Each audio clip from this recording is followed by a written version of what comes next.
Hello class. Now class, we are done with 2 lectures of wave optics. Today we are going to start with the third lecture of wave optics. Now class, in the previous 2 lectures, we are done up to refraction of a plane wavefront along with a reflection of a plane wavefront. So class, हमने basic theories के बारे में बात कर लिया है, हमने wave front wave normal क्या होगा इसके बारे में बात कर लिया, हमने टाइप्स ऑफ वेव फ्रंट कर लिया है, फिर हमने हाइजीन्स प्रिंसिपल किया for construction of spherical wave front and plane wave front, and last we did was reflection of plane wave front and the refraction of plane wave front कि कैसे होगा. हमने वेव थियरी से, wave nature से light के prove किया है कि रिफ्लेक्शन और रिफ्रैक्शन होता है.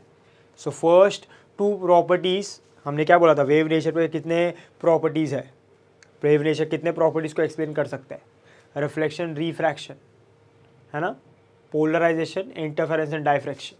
सो we are already done with 2 properties. Now it's time for the third property and a very very very important property, something called as polarisation.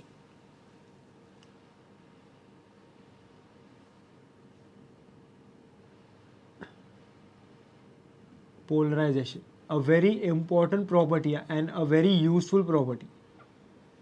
इसके जब मैं आपको एप्लीकेशन बताऊंगा आपको ऐसा लगेगा कि पोलराइजेशन काफ़ी यूज़फुल है application wise. So it's a very interesting and ऐसा बोल सकते हो very useful concept in our day to day life. अभी हमको यही समझना है कि पोलराइजेशन होता क्या है, इसके लिए कंडीशंस क्या है, कौन करता है कौन नहीं करता है, फिर पोलराइजेशन के डिफरेंट मेथड्स क्या है पोलराइजेशन करने के, और फिर ये पोलराइजेशन को हम हमारे लाइफ में अप्लाई कैसे करते हैं, the applications of polarisation, and they are very interesting. And फिर पोलराइजेशन पे based there are different laws, there are some laws जो हमको स्टडी करना है. समझ में आ रहा है? सो ऐसे हमको प्रोसीड करना है. So class, starting with polarisation, ध्यान देना है यहाँ पे. Talking about polarisation, now we know if I talk about wave, अगर मैं वेव की बात करता हूँ और मैं वेव के नेचर की बात करता हूँ, नेचर की, if I talk about nature of a wave. So अगर आपको याद हो 11th स्टैंडर्ड से पढ़ते आ रहे हो आप लोग कि वेव के पास 2 नेचर होते हैं. सबसे पहला नेचर होता है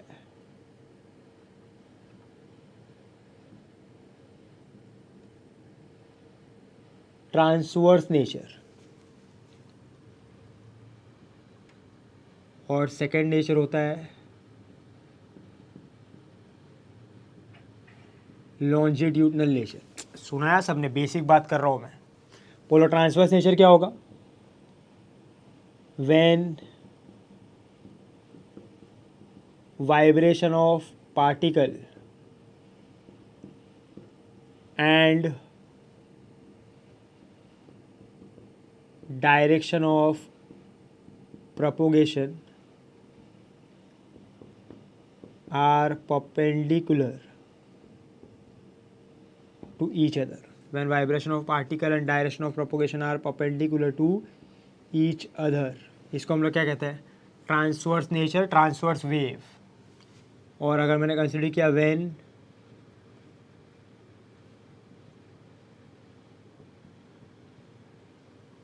vibration of particle and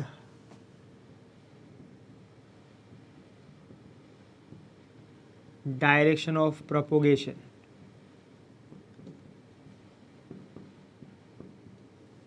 are parallel to each other. are parallel, बोलो यहाँ पे कैसा है, परपेंडिकुलर, ये सब पता है तुमको, और बोलो यहाँ पे कैसा है, पैरेलल. सो इसको हम क्या कहेंगे, ट्रांसवर्स नेचर. इसको हम क्या कहेंगे, लॉन्जिट्यूडनल नेचर. यस और no? So this are 2 types of nature.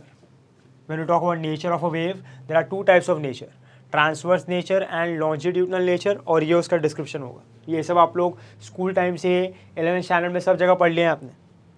अब क्लास अंडरस्टैंड करना what is polarisation. So class, सबसे पहला पॉइंट अबाउट पोलराइजेशन इज कि पोलराइजेशन, ये बहुत इंपॉर्टेंट पॉइंट है, polarization is used to show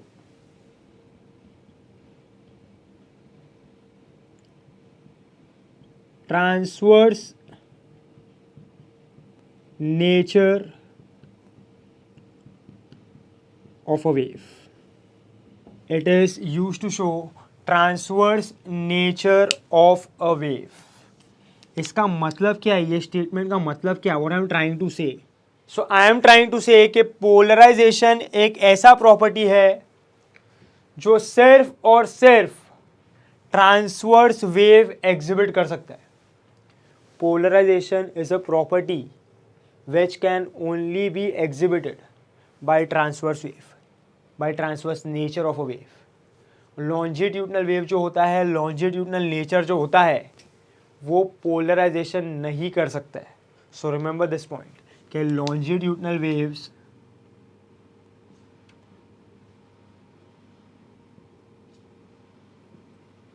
cannot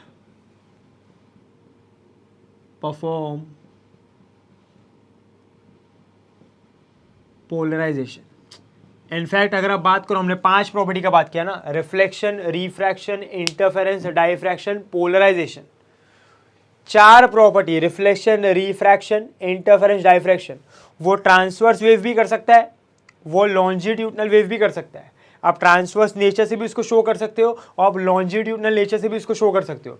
सिर्फ एक ही प्रॉपर्टी है जिसमें ट्रांसवर्स नेचर में और लॉन्जिट्यूडनल नेचर में, लॉन्जिट्यूडनल वेव में डिफरेंस आता है. That is polarisation.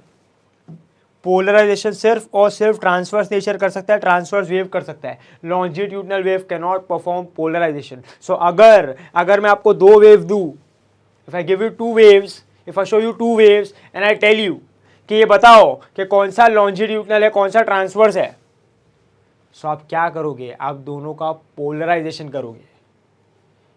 अगर जो वेव का पोलराइजेशन होगा, the wave which will undergo polarization will be a transverse wave. और जो वेव का पोलराइजेशन नहीं होगा, जो पोलराइजेशन नहीं करेगा, वो क्या होगा? It will be a longitudinal wave. Do you get my point? So इसीलिए मैंने क्या बोला है, polarisation is used to show transverse nature of a wave. Do you get my point? Hello, समझ में आ रहा है क्या? सो क्लास पोलराइजेशन में सबसे पहले मैंने क्या बोला है कि वेव के पास 2 नेचर होते हैं, transverse nature and longitudinal nature. Vibration of particle and direction of propagation of perpendicular, यहाँ पे पैरेलल. बोलो पोलराइजेशन सिर्फ और सिर्फ कौन कर सकता है? ट्रांसवर्स. लॉन्जिट्यूडनल नहीं करेगा. ये डिफरेंस है between longitudinal and transverse. Do you get my point? समझ में आ रहा है क्या? This is the first thing we know about polarisation. कि पोलराइजेशन कौन करता है?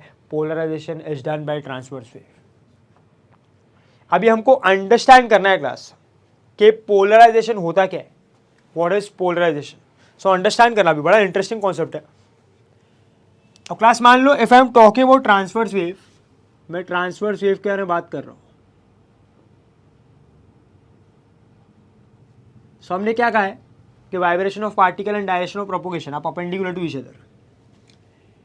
क्लास थोड़ा सोचना, मेरा जो सवाल है, I am asking you a question, थोड़ा सोचना, वीडियो पॉज करके थोड़ा सोचना तो उसका आंसर क्या होगा. Tell me class, being perpendicular to direction of propagation, being perpendicular to direction of propagation in a transverse wave, particle can vibrate in how many possible directions. Transverse wave में क्या होना चाहिए? वाइब्रेशन ऑफ पार्टिकल और direction of propagation के बीच में angle 90 होना चाहिए, वो दोनों एक दूसरे को परपेंडिकुलर होना चाहिए.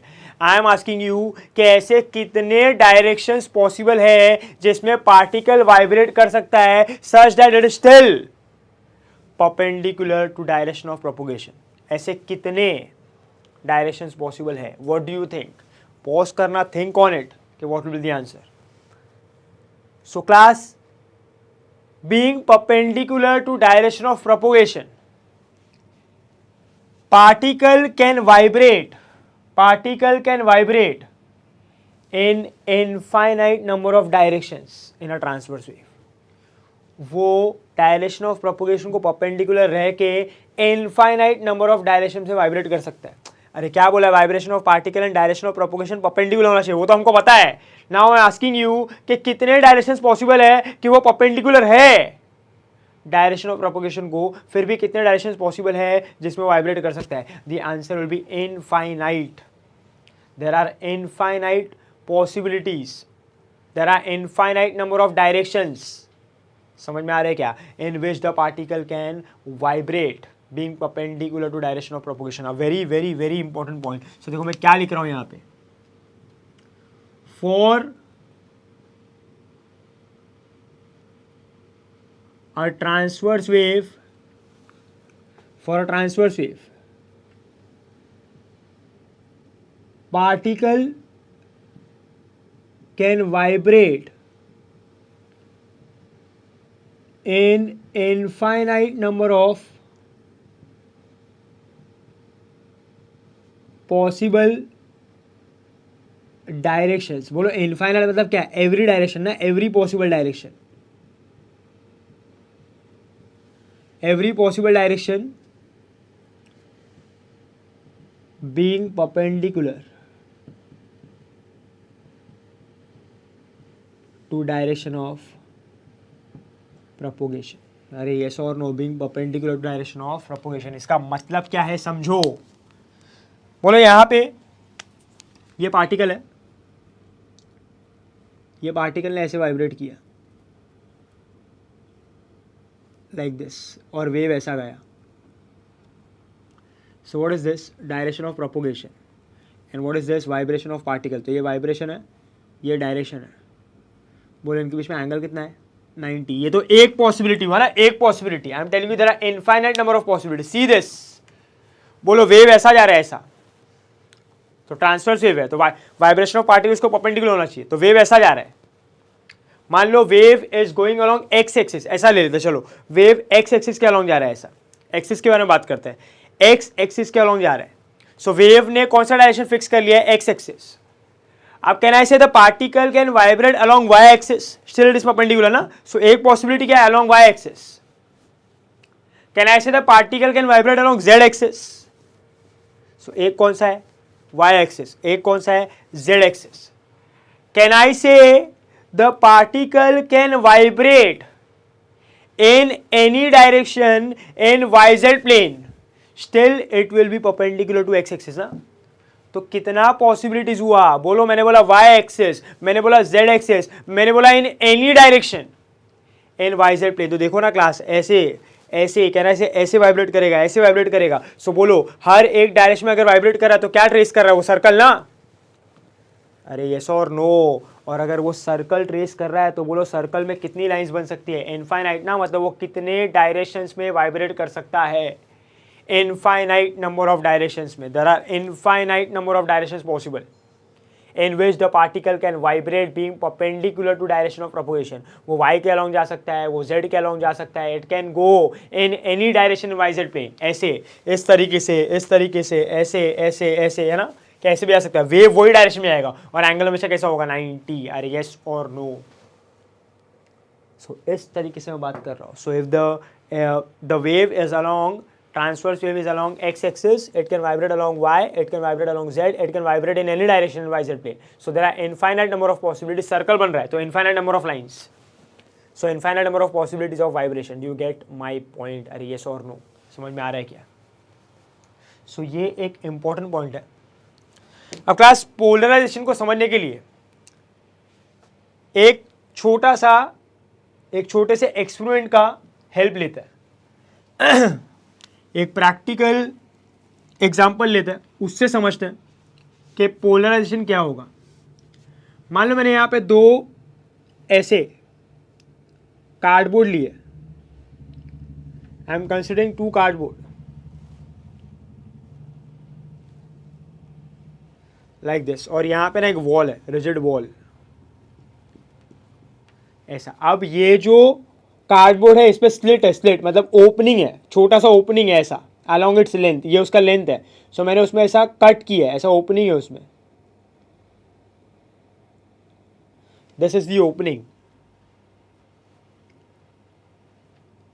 ये ऐसा उसमें ओपनिंग है, इतना स्पेस है. सो ये क्या है, स्लिट है, स्लिट. मान लो this is slit S1, this is slit S2. समझ में आ रहा है कि आपको मैं क्या बोल रहा हूँ. सो ये दोनों स्लिट है ऐसा. अब नेक्स्ट अंडरस्टैंड करना. मान लो ये स्लिट के through I am passing a thread ऐसा, which is initially at rest, initially वो रेस्ट पे ऐसा. ए पे इट इज मूवेबल, बी पे इट इज फिक्स्ड, यहाँ पे फिक्स्ड है ऐसा. समझ में आ रहा है क्लास, इनिशियली एट रेस्ट ऐसा कुछ किया है. अब क्लास मान लो इनिशियली मैं ऐसा मान के चल रहा हूं, आई एम प्रिज्यूमिंग कि यहां पे ना ये जो है ये स्लिट नहीं है, this slit is not there. तो अगर ये स्लिट नहीं होगा तो क्या होगा, बोलो स्ट्रिंग को मैंने पकड़ा ऐसा. अब बोलो इसमें वेव प्रोड्यूस करना, तो मैं इसको वाइब्रेट करूंगा ना, तो मैंने इसको ऐसे वाइब्रेट किया, सो बोलो वेव जाएगा ना. और वाइब्रेशन और डायरेक्शन ऑफ प्रोपोगेशन परपेंडिकुलर, तो कौन सा वेव आया, ट्रांसवर्स वेव. तो बोलो ये एक पॉसिबिलिटी है, फिर ये एक पॉसिबिलिटी है, ऐसा भी कर सकता हूं, फिर ये एक पॉसिबिलिटी है, फिर ये एक पॉसिबिलिटी है, फिर ये एक पॉसिबिलिटी है. Can I say there are infinite number of possibilities in which I can vibrate the particle. It can go along y, it can go along z, it can go in any direction in the yz plane. Are yes or no? Still the wave will be produced and it will travel. So tell me, when the slits are not present, there are how many directions possible in which this particular particle can vibrate and produce a transverse wave? Can I say infinite number of directions possible in which this particular particle can vibrate being perpendicular to direction of propagation. समझ में आ रहा है क्या, ऐसे vibrate करेगा, ऐसे vibrate करेगा, ऐसे ऐसे, जो डायरेक्शन में आपको लेके आना है वैसा, in the YZ plane. Do you get my point, being perpendicular direction of propagation. ये कब, जब स्लिट्स नहीं है. सो याद रखो अभी के लिए कितना पॉसिबिलिटी है, infinite. There are infinite number of possibilities. अब मैंने ये स्लिट को प्लेस कर दिया, आइडेंटिकल स्लिट्स है, slit S1 S2. Now class as you can see ये दो S1 S2 को मैंने ऐसे प्लेस किया है. They are not in this plane, they are placed like this, ऐसा है परपेंडिकुलर टू द बोर्ड ऐसा. सो ऐसा रखा गया, ऐसा रखा गया, उसमें से एक स्ट्रिंग पास हो रहा है ऐसा, 3D है. सो अब ये string initially it is at rest और ये ऐसे पास हो रहा है. क्लियर है ये, मैं क्लियर विद दिस. पहले नहीं था तो इनफाइनाइट नंबर ऑफ पॉसिबिलिटी, वो याद रखो. अब है तो देखो क्या होता है. अब मैंने ये पार्टिकल को ऐसे वाइब्रेट कराया, upward and downward like this. So ये ऐसे वाइब्रेट कर रहा है ऊपर नीचे. सो बोलो इस पे क्या प्रोड्यूस होगा, वेव ना, ट्रांसवर्स वेव ऐसा, लाइक दिस. अरे यस और नो, टेल मी, है ना. तो ये फिक्स्ड है यहाँ पे, ऐसा ले लो, लाइक दिस ऐसा. तो यहाँ पे क्या प्रोड्यूस हो रहा है, एक ट्रांसवर्स वेव प्रोड्यूस हो रहा है ना. देखो ना, vibration of particle and direction of propagation of perpendicular. So बोलो क्या प्रोड्यूस हुआ यहाँ पे, ट्रांसवर्स वेव. तो क्लास समझना, कैन आई से, जब मैंने पार्टिकल को ऐसे वाइब्रेट करवाया, particle is vibrating like this along Y axis, तो स्लिट S1 ऐसा रखा गया है, स्लिट S2 ऐसा रखा गया है, उसमें जो ओपनिंग है वो ऐसा है और इसमें भी ओपनिंग ऐसा है. सो बोलो अभी जब पार्टिकल वाइब्रेट कर रहा है, सो कैन आई से लेंथ ऐसा है ना, ओपनिंग ऐसा है और पार्टिकल ऐसे वाइब्रेट कर रहा है. सो can I say vibration of particle is parallel to the length of the slit. Yes और नो, जो पार्टिकल उसका वाइब्रेशन किसको पैरेलल है, लेंथ ऑफ द स्लिट को ना. सो कैन आई से ये वाइब्रेट करते करते पास हो जाएगा. बोलो स्लिट S2 का भी पोजीशन वैसा ही, वाइब्रेट करते करते पास हो जाएगा और यहाँ तक पहुँच जाएगा. सो बोलो यहाँ पे जो एम्पलीट्यूड है सेम यहीं पे मिल रहा है. सो हम लोग क्या कहेंगे कि amplitude is what, constant for this wave. अरे यस और no, do you get my point. समझ में आ रहा है क्या, समझ में आ रहा है. सो अब क्या हो रहा है, जब ये डायरेक्शन वाइब्रेट किया तो बोलो ट्रांसवर्स वेव आया. बोलो स्लिट S1 को पैरेलल था तो पास हो गया, स्लिट S2 को पैरेलल था तो पास हो गया, ये पॉइंट B तक पहुंच गया विथ कांस्टेंट एम्पलीट्यूड. यस और नो. अब क्लास आगे मान लो ये जो स्लिट S2 है ना, S2 उसको मैंने रोटेट कर दिया. स्लिट S1 ऐसा ही है, ऐसा मान के चलो, स्लिट S1 ऐसा ही है, बट जो स्लिट S2 है, S2 slit S1 is like this, S2 है ना, S2 उसको मैं रोटेट कर रहा हूं by 90 degree. I am rotating slit S2 by 90 degree, ऐसा समझ में आ रहा है। So I am rotating the slit by 90 degree, ऐसा। तो स्लिट S1 ऐसा ही है, जिसका जो ओपनिंग है वो ऐसा ही है, वर्टिकल, बट स्लिट S2 अभी ऐसा हो गया है, तो कहना ऐसे जो इसका ओपनिंग है, ओपनिंग वो ऐसा हो गया ना, हॉरिजॉन्टल। सो इसका ओपनिंग अभी कैसा है, वर्टिकल, इसका ओपनिंग कैसा है, हॉरिजॉन्टल।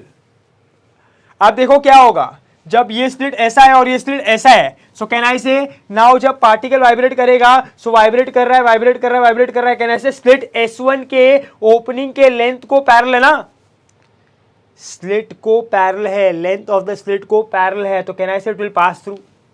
सो पहले स्लिट को हमने अनचेंज रखा है तो फिर से पास हो गया। बोलो स्लिट S2 अभी ऐसा है, सो can I say vibration of the particle is perpendicular to the length of the slit. For slit S2 vibration of particle is perpendicular to the length of the slit. क्या लगता है, क्या लगता है, पास होगा कि नहीं होगा? बोलो ये ऐसा है और ये ऐसे वाइब्रेट कर रहा है, क्या लगता है इसमें से पास होने देगा कि नहीं होने देगा? नहीं होने देगा ना, रोक देगा। मतलब जैसे ही मैंने इसको 90 डिग्री से रोटेट किया, ये जब 90 डिग्री से रोटेट होगा, सो बोलो क्या हो जाएगा यहाँ पे?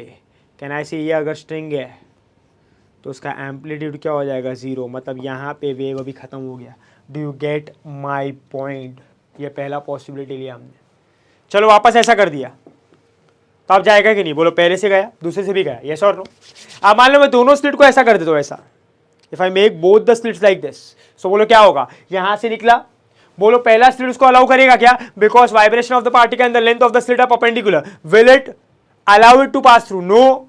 तो स्लिट S1 से ही पास नहीं हुआ, तो स्लिट S2 से कहां से पास होगा? बोलो यहीं पे उसका एम्पलीट्यूड क्या हो गया, 0, और वेव खत्म हो गया। Do you get my point? अरे यस और नो? अब मान लो दोनों स्लिट को मैंने ऐसी रखा है, दोनों स्लिट को मैंने ऐसी रखा है, हॉरिजॉन्टल दोनों का लेंथ, और अब मैं पार्टिकल को ऐसे नहीं वाइब्रेट करवा रहा हूं, I am vibrating the particle like this, horizontal, ऐसा ऐसा वाइब्रेट करवा रहा हूं। सो बोलो स्लिट S1 को, आप देखो ये ऐसा है ना, तो वेव ऐसा जा रहा है। सो कैन आई से स्लिट S1 के लेंथ को ये वाइब्रेशन पैरेलल है ना, तो बोलो पास होगा कि नहीं होगा? इट विल पास ना, तो स्लिट S1 से पास हो जाएगा। बोलो स्लिट S2 भी सिमिलर ही है, तो स्लिट S2 से भी पास होगा। अब फिर से एम्पलीट्यूड कैसा आएगा, कांस्टेंट, पर वेव ऐसा जा रहा है, ऐसा हॉरिजॉन्टली, पहले ऐसा जा रहा था, वर्टिकली वाइब्रेशन चेंज हुआ तो ऐसा जा रहा है, ऐसा। Do you get my point? अरे यस और नो? अब क्लास मैंने फिर से स्लिट यही पोजीशन में स्लिट S2 को ऐसा कर दिया वर्टिकल, तो उसका लेंथ ऐसा हो गया, ऐसा।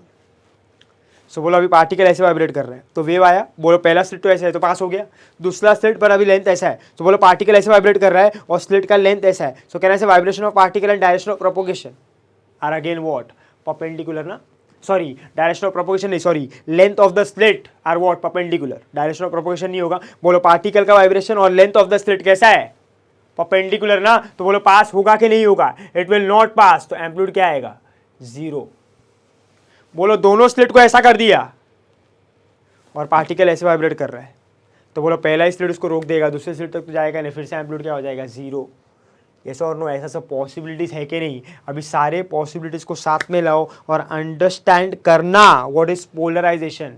पोलराइजेशन का मतलब देखो अभी क्या होगा, बोलो ये स्लिट नहीं था, सो can I say it can vibrate in infinite number of directions, फिर भी वेव यहाँ से वहाँ पहुँच रहा था, वो ऐसे वाइब्रेट करे, वो ऐसे वाइब्रेट करे, वो ऐसे वाइब्रेट करे, कैसे भी वाइब्रेट करे, there are infinite number of possibilities to vibrate and to produce a wave from A to B, yes और no, being perpendicular to direction of propagation. समझ में आ रहा है? सो पहले जब ये स्लिट नहीं था तो इनफाइनाइट नंबर ऑफ पॉसिबिलिटीज था, अब जैसे ही स्लिट आया, can I say now there is only one possibility ना, जब दोनों स्लिट को ऐसे रखा है ऐसे, सो can I say there is only one possibility ना, यही पॉसिबिलिटी है बस, और कोई भी पॉसिबिलिटी है क्या? नो। सो ऐसे ही वाइब्रेट कर सकता है तभी वेव जाएगा, ऐसे वाइब्रेट किया, ऐसे वाइब्रेट किया, तो बोलो जाएगा कि नहीं जाएगा? नहीं जाएगा ना, एम्पलीट्यूड क्या आएगा, 0। So only for this vibration when the slits are like this vertical, only for this vibration the amplitude will be constant at the end, yes or no? अगर स्लिट का पोजीशन चेंज किया, so बोलो कोई दूसरा possibility है क्या? No, it can not vibrate like this, no, amplitude क्या आएगा, 0। सो बोलो अभी वाइब्रेशन ऑफ पार्टिकल के डायरेक्शन का कितना पॉसिबिलिटी है when the slits are like this, 1 ना। बोलो स्लिट रखने के पहले कितना था, इनफाइनाइट, अभी कितना है 1, पहले कितना था इनफाइनाइट, अभी कितना है 1। बोल सकते हो पहले कितना था, मोर देन 1 ना, अभी कितना है ओनली 1। तो हमने स्लिट रख के क्या किया है, हमने पार्टिकल जो वाइब्रेट कर रहा है उसके नंबर ऑफ डायरेक्शंस को, उसके नंबर ऑफ प्लेन जिसमें वो वाइब्रेट कर सकता है उसको रेस्ट्रिक्ट कर दिया है। और ये जो हम रेस्ट्रिक्ट करते हैं vibration of particle in one particular direction और one particular plane is called as polarisation of a wave. क्या बोलते हैं इसको, polarisation of a wave. So जब स्लिट नहीं था तो इनफाइनाइट नंबर ऑफ पॉसिबिलिटीज में वो वाइब्रेट कर सकता था, वो डायरेक्शन में जा सकता था, being perpendicular direction of propagation. मैंने जैसे ही स्लिट रखा, ऐसे रखा जब ऐसे, तो सिर्फ एक ही पॉसिबिलिटी है ना जिसमें वो वाइब्रेट कर सकता है, तभी तो वेव वहां तक पहुंचेगा। बोलो ऐसे वाइब्रेट किया तो पहुंचेगा क्या, नो। ऐसे वाइब्रेट किया तो पहुंचेगा क्या, नो। ऐसे वाइब्रेट किया तो पहुंचेगा क्या, no. So tell me, there are how many directions for vibration now when the slits are present like this?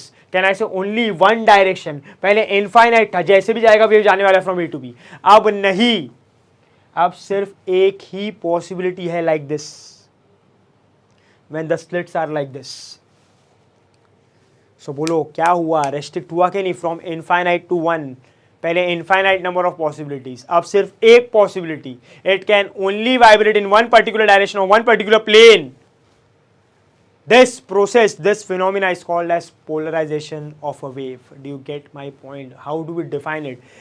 Restricting vibration of particle in one particular direction or one particular plane for a transverse wave is called as polarization of a wave. So infinite number of possibilities को more than one possibilities को सिर्फ एक ही possibility में convert करना, एक ही possibility में रेस्ट्रिक्ट करना is called as polarization. Do you get my point? अरे यस और नो। देखो ना, जब स्लिट को ऐसा रखा लाइक दिस, तो बोलो अभी ये वाला पॉसिबिलिटी चलेगा क्या, नो। तो अभी ये भी गया, अब सिर्फ कौन सा पॉसिबिलिटी चलेगा, ये वाला। सो ये सिनेरियो अलग हो गया, ये सिनेरियो अलग हो गया। बोलो इसमें यही पॉसिबिलिटी चलता है, मतलब एक ही। और जब दो स्लिट ऐसा है तो ये वाला पॉसिबिलिटी नहीं, यही वाला पॉसिबिलिटी चलेगा सिर्फ, बस only this direction, then and only then amplitude will be constant. बोलो और कोई दूसरा डायरेक्शन पॉसिबल है क्या, no, only this. So how many directions, 1। So there is only one possibility in which it can vibrate and produce a wave from A to B and transfer energy from A to B with constant amplitude. Yes or no? So now this is what is polarization. Do you get my point? हाँ या ना, समझ में आ रहा है? So class, so हम polarization को define कैसे करेंगे, अंडरस्टैंड करना, डेफिनेशन क्या होगा।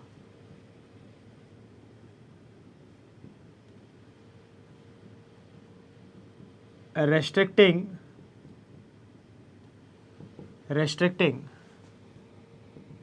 vibration of particle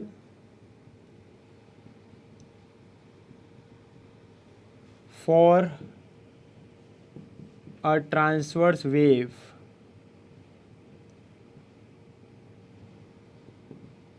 in one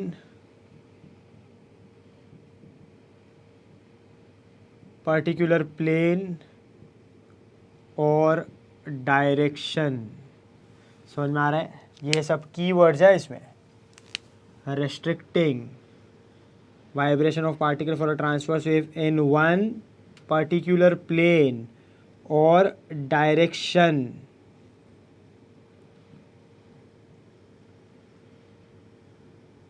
is called what? Is called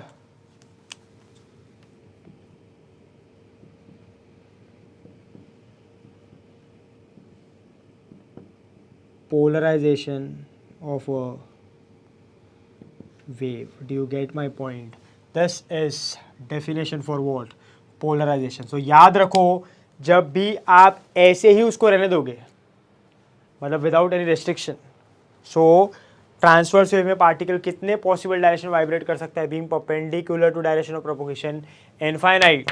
भाई it can vibrate in infinite number of possible directions. समझ में आ रहा है, हर एक डायरेक्शन में वाइब्रेट कर सकता है, बट जैसे ही आप उसका पोलराइजेशन करोगे वो इनफाइनाइट नंबर ऑफ पॉसिबिलिटीज, कितने पॉसिबिलिटीज बन जाएगी, ओनली वन। देयरफॉर सिर्फ और सिर्फ अब वो एक प्लेन में वाइब्रेट कर सकता है, वो सिर्फ एक ही डायरेक्शन में वाइब्रेट कर सकता है। ऐसे फिनोमिना को, ऐसे प्रोसेस को हम लोग क्या कहते हैं, polarization of a wave. It is polarization of a wave. So polarization is a restricting vibration of particle for a transverse wave in one particular direction or one particular plane. Am I clear with this? Longitudinal wave को क्यों polarization नहीं कर सकते? क्योंकि longitudinal wave में already vibration of particle और direction of propagation कैसा होता है, parallel ना। सो कैन आई से, अगर वेव ये डायरेक्शन में जाने वाला है तो पार्टिकल भी ये डायरेक्शन में वाइब्रेट करेगा, अगर वेव ये डायरेक्शन में जाने वाला है सो पार्टिकल भी ये डायरेक्शन में वाइब्रेट करेगा। सो कैन आई से वाइब्रेशन का तो सिर्फ एक ही पॉसिबल डायरेक्शन है ना। अरे if a wave is going like this so particle is also vibrating like this, if a wave is going like this so particle is also vibrating like this, if a wave is going like this so particle is also vibrating like this. So can I say they have to be always parallel ना। और अगर parallel है तो बोलो parallel होने का कितना possibility होगा, एक ही ना। अरे यस और नो। सो ऑलरेडी एक ही पॉसिबिलिटी है, इनफाइनाइट नंबर ऑफ पॉसिबिलिटीज नहीं है, सिर्फ एक ही पॉसिबिलिटी है। सो नेचुरली उसके पास एक ही पॉसिबिलिटी है। सो क्या उसको रेस्ट्रिक्ट करने का जरूरत है? नो। इसलिए उसका पोलराइजेशन नहीं हो सकता है। Am I clear with this? इसलिए उसका पोलराइजेशन पॉसिबल नहीं है। ये मतलब होता है पोलराइजेशन का। समझ में आ रहा है क्या क्लास? सर क्या, क्यों ऐसा करना है, क्यों रेस्ट्रिक्ट करना है, क्यों एक प्लेन में लाना है, क्यों एक डायरेक्शन में लाना है, ऐसा क्यों? What is the requirement, what is the need, ऐसा क्यों करना होता है, इससे हमको क्या हेल्प होगा, वही सब हमको सीखना है कि ये हम क्यों कर रहे हैं, इससे हमको क्या फ़ायदा है, इसका एप्लीकेशन क्या है। Do get my point? So अभी के लिए सबसे पहले ये समझ लो कि पोलराइजेशन क्या है। समझ में आ रहा है? So this is polarization. I hope जो भी मैंने बताया it is all clear with you. समझ में आ रहा है कि नहीं आ रहा? So this what I talked about was polarization of a wave. I'm talking generally. I'm talking about polarization of a wave. अब क्लास हमको बात करना है about polarization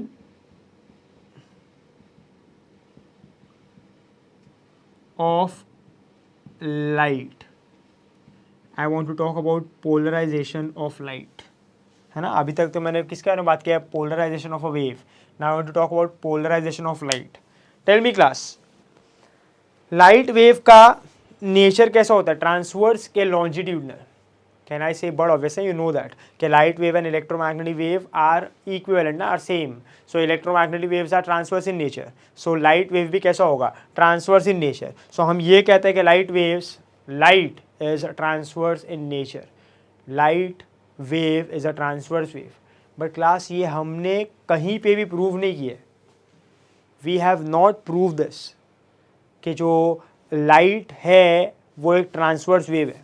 हमने ये बोला ज़रूर है कि लाइट वेव इलेक्ट्रोमैग्नेटिक सेम है, तो लाइट वेव इलेक्ट्रोमैग्नेटिक क्योंकि ट्रांसवर्स है तो लाइट वेव भी ट्रांसवर्स होगा, ऐसा और नो, ये सब बोल के रखा है हमने। बट एविडेंस की तरह प्रूव किया जाए उसका, फिजिक्स में तो हर एक चीज़ का रीजनिंग चाहिए ना। सो अब हम क्या करेंगे, अब हम लाइट का पोलराइजेशन करने का ट्राई करेंगे। अगर वो पोलराइजेशन कर सकता है तो उसका नेचर कैसा हो, ट्रांसवर्स। और अगर वो पोलराइजेशन नहीं करेगा तो उसका नेचर कैसा हुआ, इट विल बी लॉन्जिट्यूडनल। समझ में आ रहा है? और वो पोलराइजेशन करेगा, यू नो दिस, उसका नेचर ट्रांसवर्स ही है तो वो पोलराइजेशन करेगा। अब उसका पोलराइजेशन कैसे होता है, क्या होता है उसमें, किस तरीके से हम लोग करेंगे, what are the different techniques, what are the application, what will happen, what will not happen, ये सब हमको सीखना है इन पोलराइजेशन ऑफ लाइट। तो ऐसा बोल सकते हैं polarization of light is what, it is an evidence to show that light actually has what, transverse nature, because as it is transverse it is going to perform polarization. और वो polarisation कैसा होता है, क्या होता है, वही हमको सीखना है। Do you get my point? समझ में आ रहा है? अब क्लास उसके पहले और एक पॉइंट याद रखना कि जब वो इनफाइनाइट नंबर ऑफ डायरेक्शंस में for a transverse wave when the particle can vibrate in infinite number of possible directions, ऐसे ट्रांसवर्स वेव को हम कहेंगे अनपोलराइज्ड वेव। क्या कहेंगे? Unpolarised wave. Infinite number of possibility है उसके पास, वो पोलराइज नहीं हुआ है, it is what unpolarised wave. Do you get my point? Hello, समझ में आ रहा है? बोलो, इसको हम लोग क्या कहेंगे? ये तो अभी रेस्ट्रिक्ट हो गया ना इन वन पर्टिकुलर प्लेन, तो जब उसका पोलराइजेशन होगा, सो ऐसे वेव को आप क्या कहोगे? It will be called as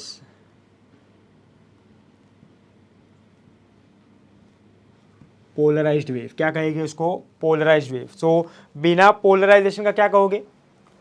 unpolarised. और अगर पोलराइजेशन हो गया उसका तो polarized. Am I clear with this? Simple सा फंडा है, समझ में आ रहा है? तो अभी नेक्स्ट हमको क्या शुरू करना है? We want to talk about polarisation of light and we want to prove it has transverse nature. कैसा होगा उसका पोलराइजेशन, उसका different techniques and the application. So I hope class this much is clear with you. Next class now we talk about is polarization of light. पहले हमने बात किया about wave, now we talk about polarisation of light. तो चलो start करते हैं। सबसे पहला टर्म इसमें हम स्टडी करते हैं is unpolarised light. We talk about is unpolarised light. So क्या होगा अनपोलराइज्ड लाइट? अभी हमने बात किया था ना। सो एक ऐसा वेव, पहले तो अनपोलराइज्ड वेव बोला हमने कि एक ऐसा वेव जिसमें वाइब्रेशन ऑफ पार्टिकल के पास infinite number of directions possible है, being perpendicular to direction of propagation. ऐसे वेव को हम क्या कहेंगे? Unpolarised wave. अभी हमको समझना है कि अनपोलराइज्ड लाइट क्या होगा। सो इसमें कुछ ना कुछ तो इनफाइनाइट होने वाला है, पॉसिबल डायरेक्शंस, बट किसका क्या वो हमको सीखना है। सो नाउ क्लास अंडरस्टैंड करना। सबसे पहला पॉइंट है, according to Maxwell,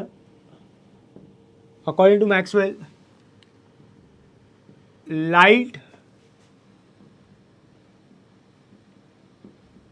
travels in the form of electromagnetic waves. According to Maxwell, light travels in the form of electromagnetic waves. Light हमेशा किसके फॉर्म में ट्रैवल करता है? Electromagnetic waves. If I talk about electromagnetic waves, so class आपने ये 11th standard में पढ़ा है electromagnetic waves. What is an electromagnetic wave? It is a time varying combination.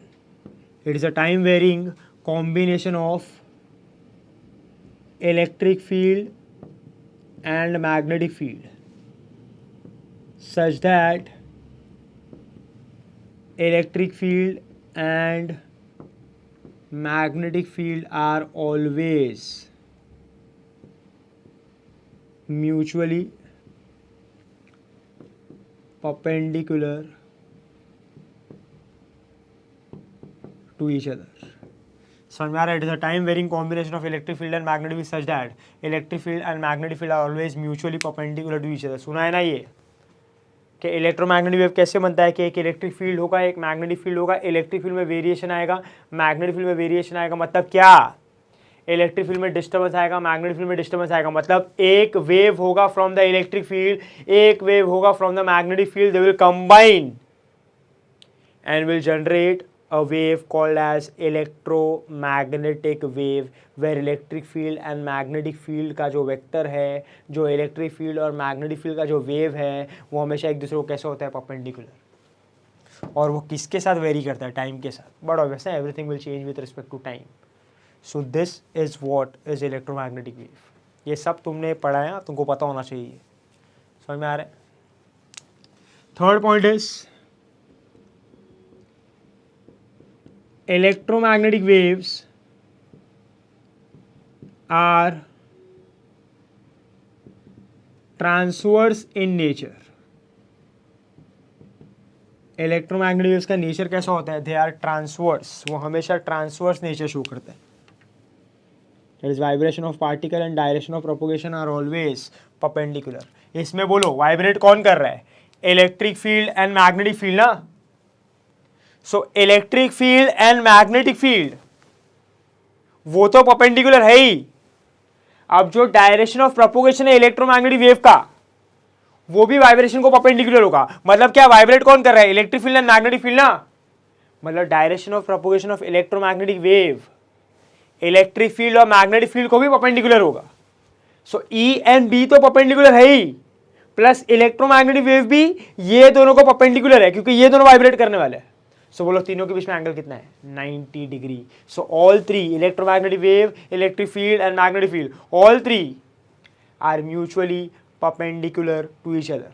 और बोलो म्यूचुअली परपेंडिकुलर है, एंगल 90 है। सो कौन सा नेचर शो करेगा, transverse. So if I take an example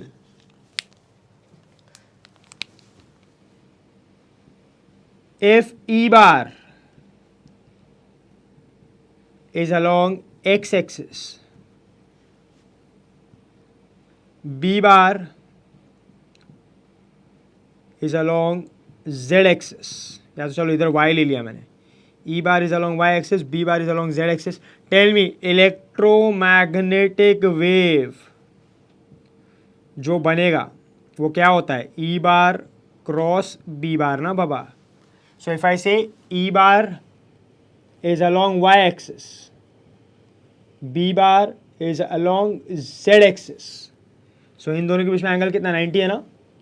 बोलो इलेक्ट्रोमैग्नेटिक वेव क्या है, it is vector product, it is cross product of E bar and B bar। और क्रॉस प्रोडक्ट का रूल क्या होता है कि जो प्रोडक्ट फॉर्म होगा वो हमेशा जो दो वेक्टर्स उसको मिलके बना रहा है उसके प्लेन को हमेशा परपेंडिकुलर होगा।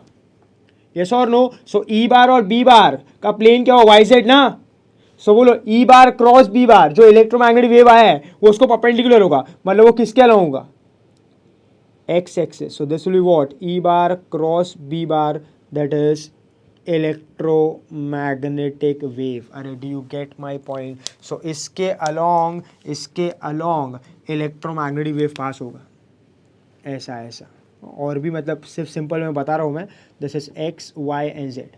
सो याद रखने का, E bar B bar, electromagnetic wave actual में क्या होता है, cross product of E bar cross B bar, जो हमेशा परपेंडिकुलर होगा प्लेन को, वेक्टर्स के, इसलिए वो किसके अलॉन्ग आएगा, एक्स एक्सिस। तो तीनों के बीच में एंगल कितना है, 90। सो एज वाइब्रेशन कौन करेगा, electric field and magnetic field, और डायरेक्शन ऑफ प्रोपोगेशन, बोलो तीनों के बीच में एंगल कितना है, 90। सो बोलो कौन सा नेचर हुआ उसका, transverse. Do you get my point. अरे यस और नो, समझ में आ रहा है क्या ये। सो इस तरीके से उसका नेचर कैसा होगा, ट्रांसवर्स नेचर। समझ में आ रहा है क्या। Next class, point number 4। अब हम जब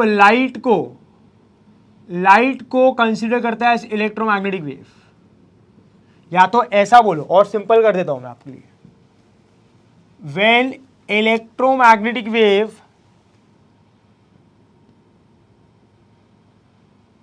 is considered in terms of light wave, मतलब मैं इलेक्ट्रोमैग्नेटिक वेव को अभी लाइट वेव बुला रहा हूं, that is light wave is an electromagnetic wave. तो क्लास ये जो इलेक्ट्रिक फील्ड वेक्टर होता है ई बार और मैग्नेटिक फील्ड वेक्टर होता है बी बार, इसमें से B bar is neglected.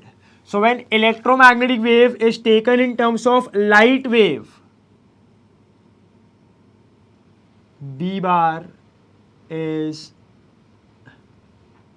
neglected। ये बहुत इंपॉर्टेंट पॉइंट है। Only and only E bar is considered। ये सब जो मैं बोल रहा हूँ बहुत बहुत बहुत ज़्यादा इंपॉर्टेंट है। सो जब भी मैं बोलूँगा कि एक इलेक्ट्रोमैग्नेटिक वेव लाइट वेव है, एक इलेक्ट्रोमैग्नेटिक वेव लाइट वेव है, जब मैं इलेक्ट्रोमैग्नेटिक को लाइट वेव के टर्म्स में कंसीडर कर रहा हूँ, जब जो भी मैं स्टडी कर रहा हूँ उसमें, सो इलेक्ट्रिक फील्ड वेक्टर भी है, मैग्नेटिक फील्ड वेक्टर भी है जिससे वो बना है, बट जो मैग्नेटिक फील्ड वेक्टर है बी बार, मैं उसको निग्लेक्ट कर दूंगा। I will neglected. Why sir? क्योंकि ई बार और बी बार को कंपेयर किया तो बी बार का जो मैग्नीट्यूड होता है वो काफ़ी कम होता है और ई बार का जो मैग्नीट्यूड होता है वो काफ़ी ज़्यादा होता है। So E bar is greater than B bar. First reason ये। और सेकंड ये आपने सुना होगा ना स्कूल टाइम पे भाई, कि जब भी ये लाइट इलेक्ट्रोमैग्नेटिक वेव ही है but in terms of light wave जाके रेटिना पे हिट करता है, सो बोलो रेटिना आपके माइंड को कौन से सिग्नल पास करता है? इट पासेस इलेक्ट्रिकल पल्सेस ना, इलेक्ट्रिक पल्सेस भेजेगा। सो इलेक्ट्रिक पल्सेस भेज रहा है. व्हाट अबाउट मैग्नेटिक, वो उसको सेंस ही नहीं कर रहा है. सो आई जो है, रेटिना जो है, ब्रेन जो है, वो सिर्फ किसको रिप्रेजेंट, किसको सेंस करता है, ई बार को. बी बार को सेंस नहीं करता है in terms of light wave. So when electromagnetic wave is taken in terms of light wave, B bar has to be neglected because it is not considered by the mind and it is very small as compared to electric field. Only and only E bar is considered. So अभी सिर्फ और सिर्फ कौन बचेगा, E bar. मतलब in terms of light wave, in terms of electromagnetic wave as a light wave, सिर्फ कौन vibrate कर रहा है, इलेक्ट्रिक फील्ड. और क्या प्रोड्यूस हो रहा है, electromagnetic wave. Do you get my point? अरे हेलो बोलो, समझ में आ रहा है क्या? यस और no? So class understand this.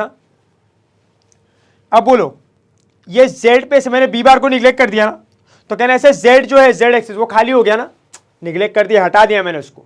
So z axis खाली हो गया. सो टेल मी, अभी सिर्फ और सिर्फ मैं क्या कंसीडर करूंगा in terms of electromagnetic wave, only and only E bar. Only and only what, E bar. So tell me, being perpendicular to direction of propagation of electromagnetic wave, electric field vector can vibrate in how many possible directions? Electric field vector can vibrate in how many possible directions? Pause करना, सोचना. You should get the correct answer. So मैं पूछ रहा हूँ कि अगर मैं B bar को हटाए तो z एक्सिस खाली है, अब इलेक्ट्रिक फील्ड वेक्टर से वाइब्रेट कर रहा है. सो मैं ऐसा बोल रहा हूँ, being perpendicular to direction of propagation of electromagnetic wave which is along x axis, tell me in how many possible directions electric field vector can vibrate? Can I say the answer is going to be infinite ना class? वैसा ही तो case बोला है. सो यहाँ पे भी electric field vector कितने direction, कितने पॉसिबल डायरेक्शन वाइब्रेट कर सकता है? It is infinite. It is already vibrating along Y. बोलो z एक्सिस पे भी खाली हो चुका है. सो can I say it can vibrate along z. So y हो गया, z हो गया. It can vibrate in any direction in the Y Z plane. So बोलो वाई जेड प्लेन है तो ऐसे कर रहा है, ऐसे कर रहा है, ऐसे कर रहा है, ऐसे कर रहा है, ऐसे कर रहा है, ऐसे कर रहा है, तो बोलो क्या बन रहा है, सर्कल ना. सर्कल है मतलब infinite number of lines. Infinite number of lines मतलब क्या, infinite number of directions. So E bar being perpendicular to direction of propagation of EM wave can vibrate in infinite number of possible directions. अरे yes or no? E bar being perpendicular direction of propagation of electromagnetic wave can vibrate in infinite number of possible directions. बोलो कितने direction possible है? Infinite ना, being perpendicular to direction of propagation. So बोलो ऐसे light को आप क्या कहोगे, पोलराइज्ड लाइट और अनपोलराइज्ड लाइट. बोलो क्या कहोगे इसको? It will be called as unpolarised light. So what is unpolarised light? एक ऐसा लाइट जिसमें electric field vector of the electromagnetic wave, that is a light wave, can vibrate in infinite number of possible directions. It is called as unpolarised light. So मैं unpolarised light को define कैसे करूंगा class, ध्यान देना यहाँ पे, इसका definition समझो. अ light in which electric field vector E bar can vibrate in infinite, और सिंपल कर देते इसको, can vibrate in every possible direction is called unpolarised light. ऐसे लाइट को हम क्या कहते हैं? Unpolarized light. बोलो क्लास, अभी आप देख रहे हो ये वीडियो में जो बोर्ड पे लाइट गिर रहा है, बोलो वो कौन सा लाइट है? अनपोलराइज्ड ना. उसमें हर एक डायरेक्शन में वाइब्रेशन हो रहा है, हर एक डायरेक्शन में लाइट जा रहा है. यस और नो? सो जो भी लाइट आप देखते हो, जो भी सोर्स आप देखते हो, वो सब कौन सा लाइट है? अनपोलराइज के polarize, it is unpolarize light. अरे यस और नो? सो ऐसे लाइट को हम लोग क्या कहते हैं? Unpolarized light.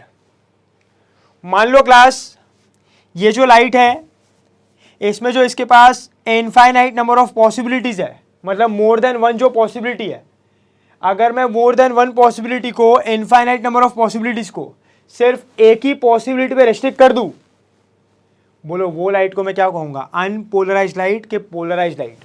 It will be called as polarized light. तो क्लास, पोलराइज्ड लाइट का डेफिनेशन क्या बनेगा? देखो यहां पे, what will be definition of polarized light? So polarized light will be what? Restricting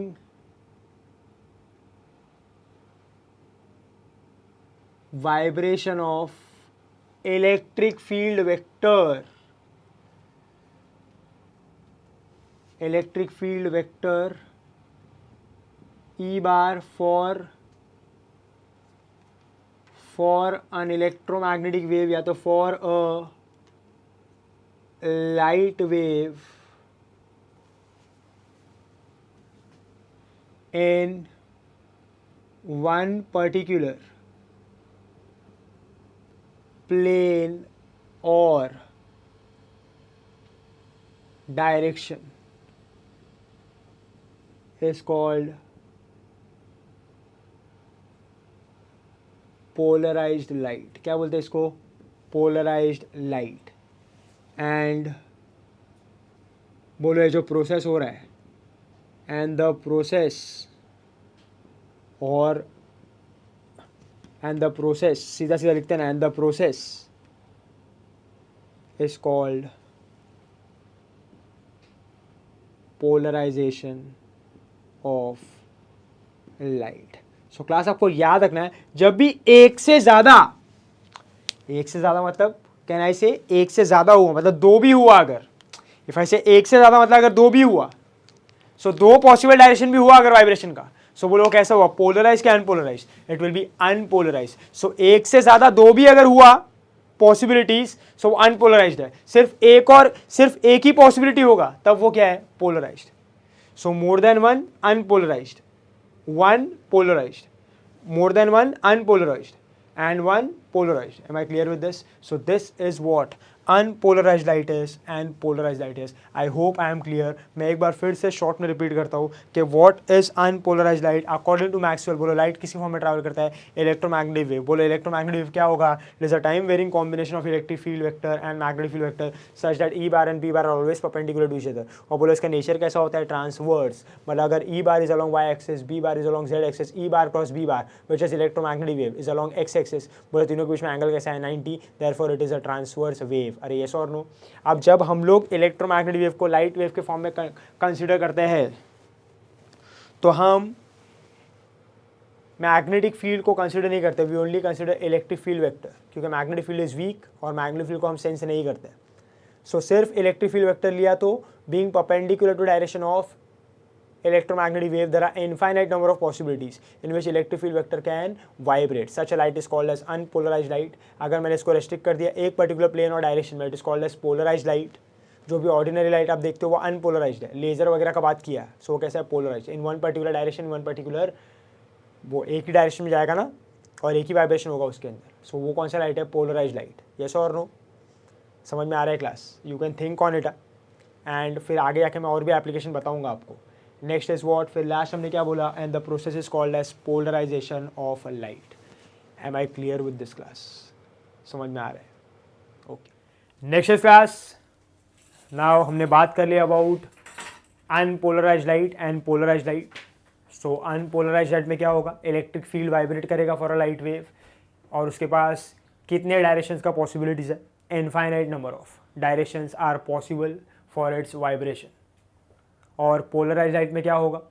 it is restricted in only one plane or only one direction in which electric field can vibrate and produce a light, that is light wave, that is electromagnetic wave. ऐसे light को हम क्या कहेंगे? Polarised light. सो याद रखना है, unpolarised मतलब क्या? अनपोलराइज्ड लाइट जब भी बोला जाएगा, सो उसमें एक से ज़्यादा वाइब्रेशंस पॉसिबल है, more than one, and for polarized light only one direction is possible. So ऐसे दो हम लोग लाइट कंसिडर करते हैं, unpolarized light and polarized light. So I hope class I am clear with this. अब class next is हम बात करते हैं अबाउट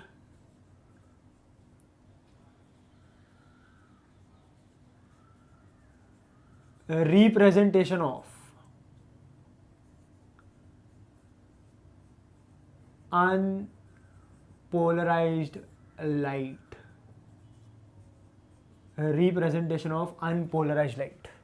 रिप्रेजेंटेशन मतलब क्या कि अब हमको डायग्राम वगैरह में अनपोलराइज्ड लाइट को ड्रॉ करना है. मतलब we need to show in terms of diagram schematically कि किस तरीके से हम लोग अनपोलराइज्ड लाइट को इंसिडेंट वगैरह करते हैं. सो हमने एक स्टैंडर्ड रिप्रेजेंटेशन बनाया है कि सबके लिए एक ही हो तो कन्फ्यूजन ना रहे. सो देखो रिप्रेजेंटेशन हमने बनाया कैसे, बोलो. अभी हमने डिस्कस किया था कि if I talk about unpolarised light, so मान लो अगर मैं इसके वाइब्रेशन की बात करूं, सो बोलो वाइब्रेशन कितने डायरेक्शन में पॉसिबल है. In unpolarised light electric field vector can vibrate in infinite number of directions being perpendicular to direction of propagation. So it will be called as unpolarised light. So can ऐसे electric field vector ऐसे vibrate कर सकता है like this, ऐसे vibrate कर रहा है. Electric field vector ऐसे वाइब्रेट कर सकता है like this. Electric field vector ऐसे वाइब्रेट कर सकता है like this. Electric field vector ऐसे वाइब्रेट कर सकता है लाइक दिस. सो ये सब क्या है, ये सब डायरेक्शन है किसका, वाइब्रेशन का. So class there are infinite number of possibilities. आप ऐसा ले लो, ऐसा ऐसा ऐसा ऐसा, तो सर्कल बनेगा. सर्कल बन रहा है मतलब क्या, infinite number of lines. So infinite number of directions. So यहाँ पे हम ये लाइट को क्या कहेंगे, अनपोलराइज्ड लाइट. अब क्लास हमको इसे ड्रॉ करना है. हम बहुत सारे ऐसे एग्जाम्पल्स देंगे जहाँ पे हम लोग अनपोलराइज्ड लाइट को ड्रॉ करेंगे. सो क्लास हम लोग जब ड्रॉ करेंगे तो इट इज बड़ा ऑब्वियस ना, we can not show infinite number of directions. हम इनफाइनाइट नंबर ऑफ डायरेक्शंस को शो नहीं कर सकते.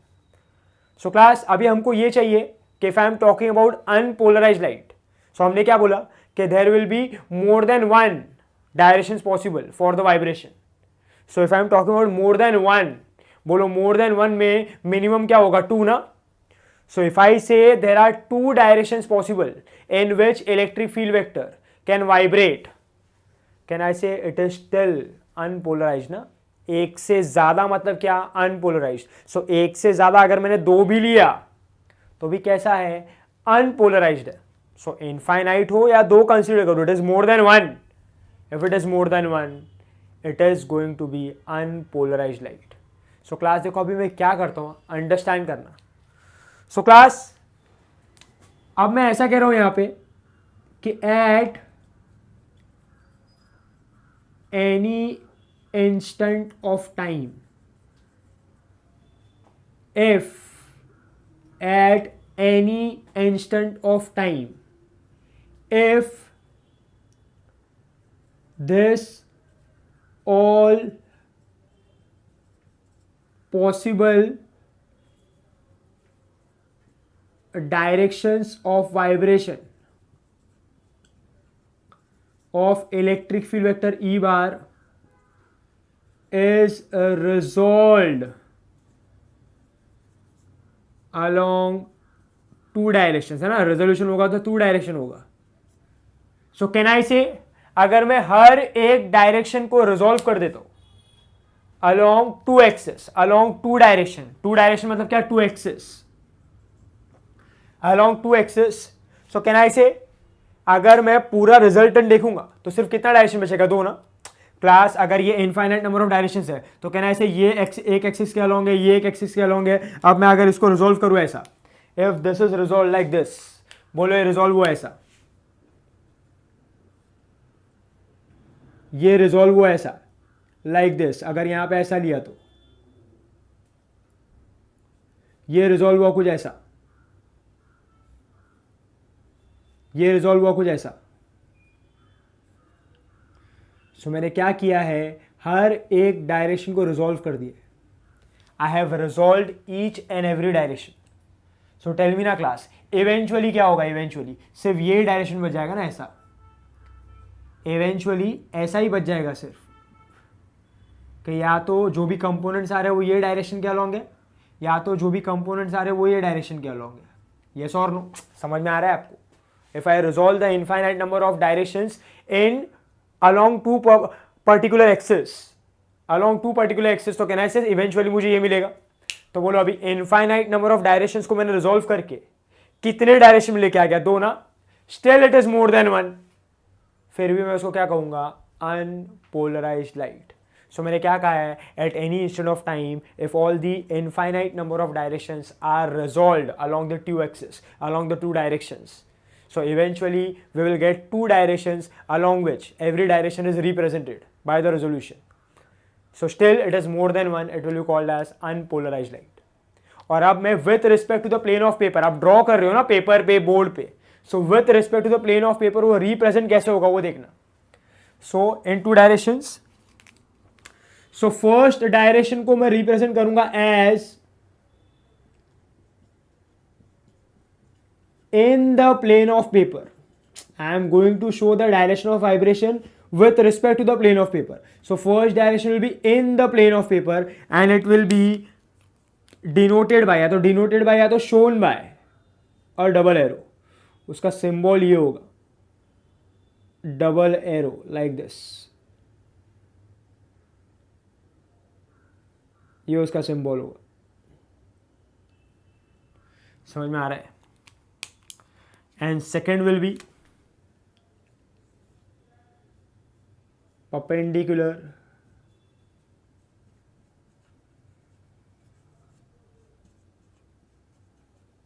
to the plane of paper. Perpendicular to the plane of paper. So I will show it by a dot. समझ में आ रहा है क्या? I will show it by a dot. ऐसा. सो एक इन द प्लेन, एक परपेंडिकुलर टू द प्लेन. देखो ऐसा कि मान लो ये डायरेक्शन है इलेक्ट्रोमैग्नेटिक वेव का, कि in this particular direction electromagnetic wave is travelling. That is what? Light wave ना भाई, है ना? बराबर है. सो बोलो अभी क्या होगा? कैन आई से, अब इसमें क्या होगा? इलेक्ट्रिक फील्ड वेक्टर वाइब्रेट कर रहा होगा ना. सो इलेक्ट्रिक फील्ड वेक्टर का हमने क्या बोला? अभी 2 पॉसिबिलिटीज है, more than 1, still it is unpolarized. तो एक डायरेक्शन ऐसा है like this in the plane, वो ऐसे वाइब्रेट कर रहा है. सो ऐसे वाइब्रेट कर रहा है तो वेव ऐसा जा रहा है. बोलो perpendicular, transverse. So one of the possible direction is this. With respect to the plane of paper, it is in the plane, and in the plane of paper it is represented by a double arrow. So ये एक possible vibration है ऐसा, like this.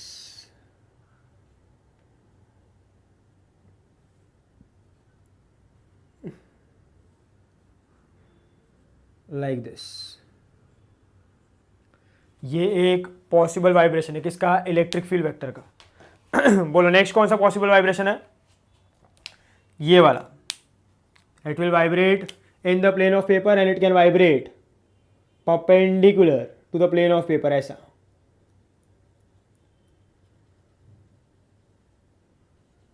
Like this. So can I say there are 2 possible directions for vibration of electric field vector, which is more than 1. So this will be called as unpolarized light, and this is the way unpolarized light is represented. Am I clear with this?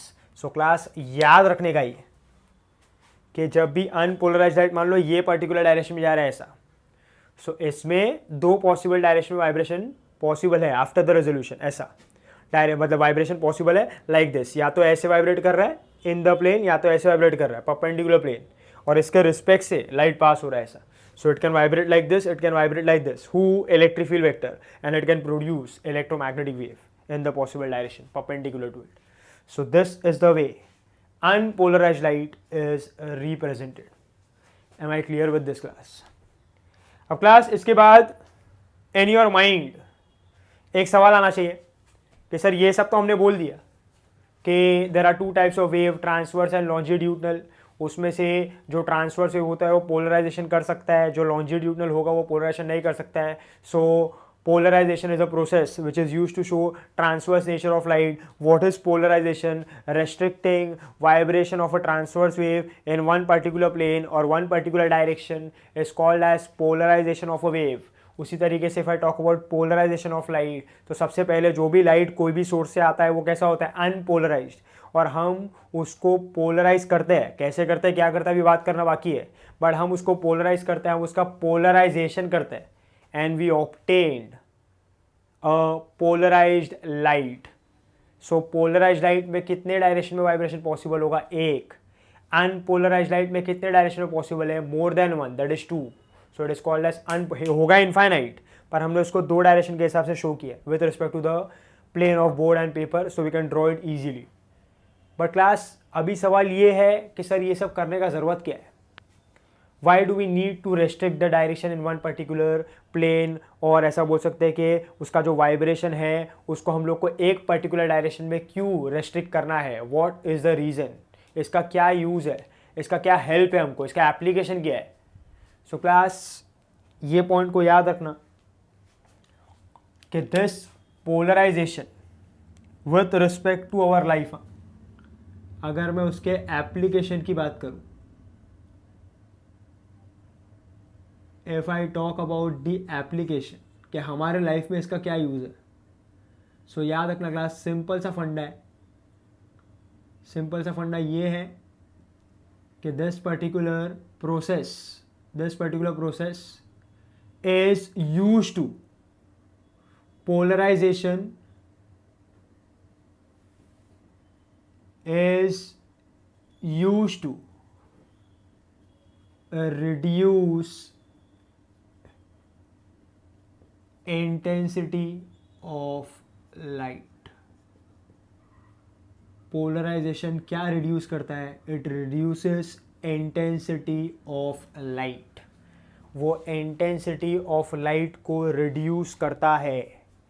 ये उसका सबसे important property है, characteristic है, जिसको हम use करते हैं बहुत सारे एप्लीकेशंस में.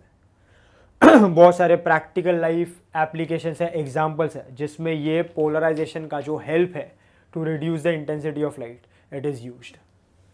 सबसे पहले तो ये समझ लो कि इंटेंसिटी को रिड्यूस कैसे करते हैं. हमने क्या कहा कि पोलराइज्ड लाइट में सिर्फ एक ही प्लेन में वाइब्रेशन रेस्ट्रिक्ट होगा, और अनपोलराइज्ड लाइट में इन मोर देन वन प्लेन और डायरेक्शन वाइब्रेशंस हो सकता है. सो कैन आई से क्लास, अभी मैं अगर कोई भी लाइट का बात करूँ, if I talk about any source of light, torch ले लो, बल्ब ले लो, सन ले लो, मून ले लो, जो भी है, इससे जो भी लाइट आ रहा है वो कैसा लाइट है? But obviously it is unpolarised light, क्योंकि इसमें जो इलेक्ट्रिक फील्ड वेक्टर है वो कोई भी पॉसिबल डायरेक्शन में वाइब्रेट कर सकता है. So it has infinite number of possibilities in which it can vibrate, और उसमें से बहुत सारे डायरेक्शन में वाइब्रेट कर रहा होगा और हर एक डायरेक्शन में लाइट प्रोड्यूस कर रहा है. इसीलिए तो साइमल्टेनियसली हर एक डायरेक्शन में लाइट जा रहा है ना. So what is the reason for that? कि it can vibrate in multiple number of directions. अरे येस और नो, और उसके हिसाब से वो लाइट आ रहा है, उसके हिसाब से वो एनर्जी आ रहा है, और उसके हिसाब से उसका इंटेंसिटी आ रहा है. बट क्लास अभी पोलराइजेशन में मैं क्या कर रहा हूँ कि वो जो इनफाइनाइट नंबर ऑफ पॉसिबिलिटीज़ है, वो जो मल्टीपल पॉसिबिलिटीज़ है, मैं उसको रेस्ट्रिक्ट कर रहा हूँ ओनली वन पर्टिकुलर प्लेन और direction.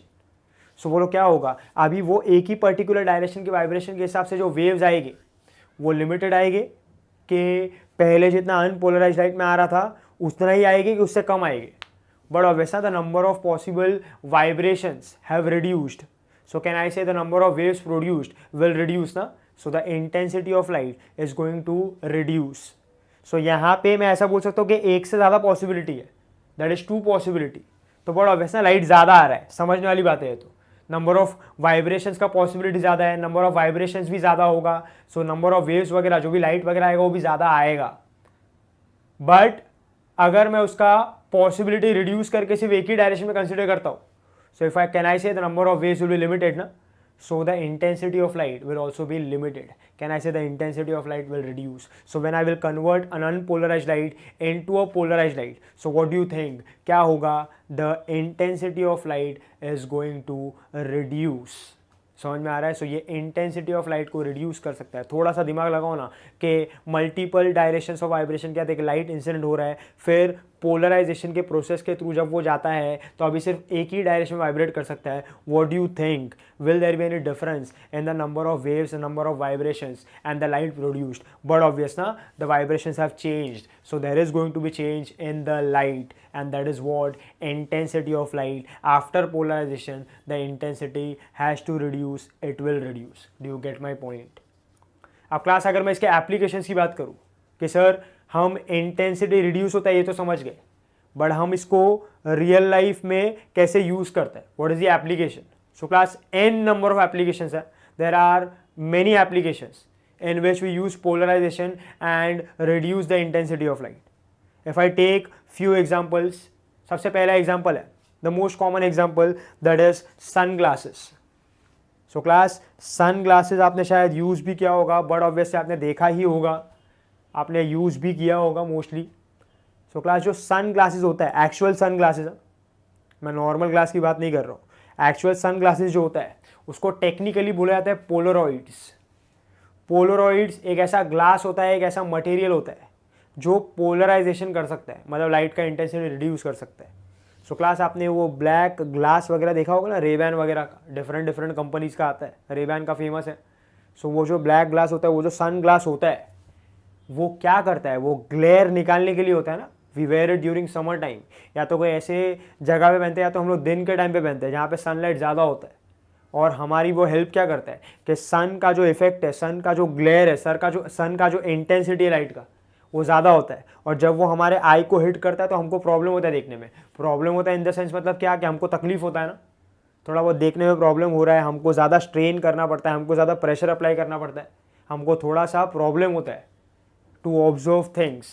So what do? We use a sun glass. वो जो सन ग्लास का जो ग्लास है वो पोलरॉइड है, वो पोलराइजेशन कर रहा है, तो जो जैसे ही सनलाइट उस पर इंसिडेंट होता है वो क्या करता है, उसका इंटेंसिटी कम कर देता है, इनफाइनाइट नंबर ऑफ डायरेक्शंस को एक ही पर्टिकुलर डायरेक्शन में कन्वर्ट कर देगा. So can I say the light waves which are coming will change ना. So intensity is going to change and intensity will reduce, और फिर जाके आपके आंखों में वो हिट करता है. तो बोलो पहले जितना ही लाइट आ रहा है इंटेंसिटी की अभी कम आ रहा है ना, which is can I say adjustable by the eye, which can be received by the eye in a relaxed way, और आपको बराबर से फिर वो दिखाई देगा, आपको प्रॉब्लम नहीं होगा, तो आप आराम से रिलैक्स होके देख सकते हो. सो ये पहला एप्लीकेशन है, that is sun glasses. Second application class is, I can take example of car का जो विंडशील्ड होता है, ऐसा बोल सकते हो कि जो ड्राइवर ग्लास होता है जिसमें से ड्राइवर देखता है व्हेन ही इज ड्राइविंग और शी इज ड्राइविंग, यस और नो. सो वो जो ग्लास होता है उसमें भी पोलरॉइड होता है, ऐसा बोल सकते हैं कि पोलराइजिंग शीट होता है, पोलरॉइड शीट्स होते हैं. मतलब क्या, एक ग्लास होगा, उसके बीच में शीट होगा, फिर और एक ग्लास होगा, वो जो शीट है वो क्या कर सकता है, polarization, that is reduce the intensity. तो अगर आप थोड़ा सा लॉजिक लगाओ तो यू कैन अंडरस्टैंड ना कि सन लाइट हिट कर रहा है आके, तो अगर सन का ग्लेयर ज़्यादा है, उसका इंटेंसिटी ज़्यादा है, तो जो ड्राइवर चला रहा है उसके आंखों में रिफ्लेक्शन काफ़ी ज़्यादा जाएगा, तो उसको देखने में प्रॉब्लम होगा, and there can be an accident ना. So it becomes necessary to reduce the intensity of light so the driver can see easily in a relaxed way और वो कार को बराबर चला सके. So class होगा क्या अभी, वो जो पोलराइजिंग शीट होगा, जो भी लाइट आएगा सनलाइट से उसका इंटेंसिटी रिड्यूस करेगा और फिर वो आंखों में जाएगा तो नॉर्मली दिखेगा. You can also try this, practically भी आप ट्राई कर सकते हो. अभी तो ऑलमोस्ट हर कार में सिर्फ ड्राइवर का ग्लास नहीं, हर एक ग्लास पे पोलराइजिंग शीट होता है, पोलराइजर होता है, जो क्या करता है, लाइट के इंटेंसिटी को रिड्यूस करता है. So you can try this. पहले आप ग्लास को नीचे करके सन को देखो तो आपको इंटेंसिटी ज़्यादा लगेगा, and then you see through the glass, you will see the intensity has reduced. You can feel this, you can understand this. समझ में आ रहा है क्लास? नेक्स्ट क्लास एप्लीकेशन लिया, अगर बाइक और कार का ही एप्लीकेशन लेते हैं. So nowadays in bike and car white light use होता है. पहले जो लाइट होता था वो कैसा होता था, येलोइश होता था ना, कि थोड़ा सा ऑफ वाइट कलर का होता था, वैसा लाइट होता था, येलो बोल सकते हैं कि वो जो लाइट होता था वो यूज़ होता था. बट अब in cars and bikes white light use होता है ऑफ हाई इंटेंसिटी, पूरी तरह से वाइट. अब इसका इंटेंसिटी काफ़ी हाई होता है, but class there is a difference. जो लोकल बाइकर्स वगैरह होते हैं, जब वो ये लाइट को लगाते, पता है ना, you would have seen there are local biker जो वाइट लाइट लगाए घूमते हैं। अब वो जो वाइट लाइट लगाया होता है वो ऐसा बोल सकते हैं कि लोकली लगाया होता है, कि खुद से ही खरीद के लगा दिया है कम कॉस्ट में। तो वो जो लाइट होता है, वो लाइट जब उन लोग ऑन करते हैं बाइकर्स वगैरह, और जो भी सामने वाला, जो भी उसके सामने चला रहा है या तो जो भी उसके सामने आ रहा है, जब वो लाइट उसकी आंखों में जाता है, so it gives the problem. उसकी वजह से जो सामने वाला है उसकी आंखें वगैरह बंद हो जाती हैं, क्योंकि इंटेंसिटी इतना हाई होता है। बट क्लास यही लाइट को अगर आप देखते हो इन सम एक्सपेंसिव कार्स, जैसे BMW हो गया, ऑडी हो गया, उसमें वाइट लाइट होता है, या तो एक्सपेंसिव बाइक्स में जो वाइट लाइट वगैरह होता है उसमें देखोगे। सो होता क्या है क्लास, कि वाइट लाइट होगा और वो वाइट लाइट के आगे एक ग्लास होता है। You can C white light अंदर होगा और उसके आगे एक ग्लास होगा। वो जो ग्लास होता है वो एक पोलराइजिंग ग्लास होता है, वो पोलराइजेशन कर सकता है। तो वो क्या करता है, ये जो भी वाइट लाइट इंसिडेंट होता है वो उसका इंटेंसिटी कम कर देता है, उसका ग्लेयर निकाल देता है, और जैसे ही वो आपके आंखों में आता है तो आपको फिर वो ऐसा बोल सकते हैं कि वो चुभता नहीं है। You are able to see it clearly and it doesn't give you any problem. Do you understand my point? So इस तरीके से वो एक्सपेंसिव कार्स वगैरह में यूज़ होता है। लोकली जो बाइक वगैरह चलाते हैं उसमें जो उन लोग वाइट लाइट लगाते हैं उसमें वो पोलराइजिंग ग्लास नहीं होता है, इसलिए सामने वाले को देखने में प्रॉब्लम होता है। समझ में आ रहा है? Next class we can also take example of, इसके बाद अगर मैं एग्जाम्पल लूँ so we can take example of camera. Class आजकल के जितने भी फ़ोन्स वगैरह आते हैं जिसमें कैमराज वगैरह होते हैं, so they are highly advanced camera होते हैं, बहुत सारे मेगा पिक्सल्स वगैरह के। अब क्लास इसके अंदर एक फ़ीचर होता है, दैट फीचर इज़ फ़िल्टर वाला, कि अब जो भी फ़ोटोज़ वगैरह क्लिक होते हैं it is clicked with the help of a filter. और आपने देखा होगा जब भी फ़िल्टर वगैरह से फ़ोटो वगैरह क्लिक करता है सो वो काफ़ी अच्छा फ़ोटो आता है। सो वो पिक, वो जो फ़ोटो आ रहा है, वो जो भी पिक्चर आ रहा है, it is very much clear and it is, ऐसा बोल सकते हैं, बहुत ज़्यादा अच्छा पिक आता है। सो वो होता कैसे है? अब क्लास होता ऐसे है कि वो जो कैमरा होता है वो एक पोलराइजिंग कैमरा होता है, उसका जो लेंस वगैरह होता है उसमें पोलराइजर होता है। आप अगर आईफोन का कैमरा ले लो या तो जो भी एक्सपेंसिव फ़ोन होता है उसका कैमरा जो होता है उसमें पोलराइजिंग कैमरा होता है, बहुत छोटा सा कैमरा होता है, लेंस बहुत छोटा सा होगा, तो इसलिए वो एक्सपेंसिव होता है। अब वो होगा क्या कि समटाइम्स व्हेन यू सी कि अगर लाइट वगैरह के बराबर नहीं है, लाइट वगैरह का इंटेंसिटी जहाँ पे आप फोटो खींच रहे हो वहाँ पे बराबर नहीं है, so you have to adjust yourself. But ऐसे फ़ोन्स वगैरह में ऐसा नहीं होता है। वो अगर आपको लाइट ज़्यादा है और आपका फ़ोटो अगर क्लियर नहीं आ रहा है सो ये कैमरा अपने आप क्या करेगा, पोलराइजेशन यूज़ करके इंटेंसिटी को एडजस्ट करता है, और वो इंटेंसिटी को एडजस्ट करके वो आपका फ़ोटो क्लिक करेगा, सच दैट आपका फ़ोटो जो है वो क्लियर है। Do you get my point? So यहाँ पे भी क्या हो रहा है, पोलराइजेशन हो रहा है और इंटेंसिटी एडजस्ट हो रहा है, और उसके हिसाब से फ़ोटो क्लिक हो रहा है। समझ में आ रहा है आपको? ऐसे ही n नंबर ऑफ उसके एप्लीकेशंस है, you can read it in the book. One more application, last application, that is a very important application, that is Polaroids. Polarization is used in 3D movies. ये ऐसा बोल सकते हैं अब तक का पोलराइजेशन का सबसे बेस्ट एप्लीकेशन है, सबसे वाइडली यूज्ड एप्लीकेशन है, that is used in 3D movies. अब class when you go in theatres and all, तो आपको जब भी आप 3D मूवी देखने जाते हो तो आपको एक स्पेक्स दिया जाता है, वो ऑर्डिनरी स्पेक्स नहीं होता है। अगर आपने कभी वो स्पेक्स दिया होगा उसके रैपर को, जो रैपर में वो स्पेक्स होता है, वो जो भी ग्लास होता है, अगर आपने वो रैपर को देखा होगा सो उस पर लिखा होता है ये Polaroids only for 3D use. सो वो जो पोलरॉइड्स है उसका मतलब क्या है, अब आपको समझना चाहिए कि वो पोलराइजेशन करता है। वो क्या करता है? Polarization. How sir, what is the process of 3D movie? तो शॉर्ट में बताता हूँ मैं, इतना सारे डिटेल में नहीं जाऊँगा। अब क्लास होता क्या है, when we talk about light, तो लाइट जो है ये दो रेज से बनता है। एक रे जो होता है उसको बोला जाता है ऑर्डिनरी रे, और एक रे जो होता है उसको कहा जाता है extraordinary ray. So there are two lights by which, there are two rays by which a light is made, that is ordinary ray and extraordinary ray. Normally ये लाइट में जो ये रेज होता है ordinary और extra ordinary, ये दोनों साथ में होता है, ये दोनों कंबाइंड होता है और साथ में चलता है। डिफरेंस क्या है? Ordinary ray follows laws of refraction, but extra ordinary rays won't follow laws of refraction. अब होता क्या है कि जब 3D मूवी बनता है ना, सो इसको इस तरीके से लाइट को ऐसा बोल सकते हैं कि ये जो लाइट है इस तरीके से प्रिपेयर होता है कि ये ordinary ray and extraordinary रे कैन बी सेपरेटेड। ये सेपरेट हो सकता है, और ये कैसे सेपरेट होगा? जब आप उसको 3D ग्लास के थ्रू, पोलराइजिंग ग्लास के थ्रू, पोलरॉइड के थ्रू देखोगे। सो ये पोलरॉइड हेल्प करता है ये ऑर्डिनरी रे को और एक्स्ट्रा ऑर्डिनरी रे को सेपरेट करने में। तो जैसे ही आप ग्लास पेन के वो 3D इफेक्ट को देखने जाते हो तो होता क्या है, जो भी स्क्रीन पे प्ले होता है ना वो ऑर्डिनरी रेज होता है, और जो भी स्क्रीन के आगे आता है आपको लगता है कि 3D इफेक्ट दे रहा है वो एक्स्ट्रा ऑर्डिनरी रेज होता है। सो ये जो एक्स्ट्रा ऑर्डिनरी रेज है वो अलग है, जो ऑर्डिनरी रेज है वो अलग है, और आपको वो अलग अलग दिखाई दे रहा है और वो आपको 3D इफेक्ट दे रहा है। आप स्पेक्स निकालो तो देखो क्या होगा, ऑर्डिनरी रे और एक्स्ट्रा ऑर्डिनरी रेज कंबाइन हो जाएगा और आपको एक ही दिखाई देगा। Are you clear with me? So पहले जब पोलराइड पहन रहे हो तो अलग अलग, सो 3D इफेक्ट, नहीं पहनोगे तो साथ में 2D इफेक्ट हो जाएगा। Do you get my point? So इस तरीके से वो काम करता है। You have to remember the application it is used in 3D movies. ऐसे n number of examples we can take, you can see it in your books, बहुत सारे बुक्स वगैरह में दिया, गूगल वगैरह भी कर सकते हो। तो ऐसे बहुत सारे एप्लीकेशन है जिसमें ये यूज़ होता है। Do you get my point class? So याद रखना है कि प्रैक्टिकली हमारे लाइफ में पोलराइजेशन का हेल्प क्या है, यूज़ क्या है। It is use to reduce intensity of light and there are many many many applications जिसमें हम ये पॉइंट को, ये कैरेक्टरिस्टिक को यूज़ करते हैं। अब क्लास नेक्स्ट हमको ये स्टडी करना है कि हमने सब जान लिया अभी पोलराइजेशन क्या होगा, क्या उसका हेल्प होगा, क्या उसका यूज़ होगा, क्या वो कर सकता है हमारे लिए। अब हमको नेक्स्ट ये स्टडी करना है कि पोलराइजेशन करने के डिफरेंट डिफरेंट मेथड्स क्या है, डिफरेंट डिफरेंट टेक्निक्स क्या है जिससे हम पोलराइजेशन कर सकते हैं और लाइट का इंटेंसिटी कम कर सकते हैं, and we can produce a polarised light. समझ में आ रहा है? And we can convert unpolarised light into polarised light. Are you clear with me? So ये हमें अभी नेक्स्ट देखना है। बट आई होप क्लास इतना जो भी हमने अभी तक डिस्कस किया है about polarisation is very much clear with you. Next is class, now we talk about is different methods, different techniques to perform polarization.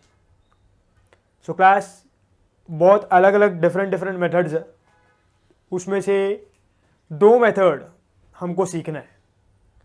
First is polarization by crystals, polarization with the help of crystals, and second will be polarization by reflection.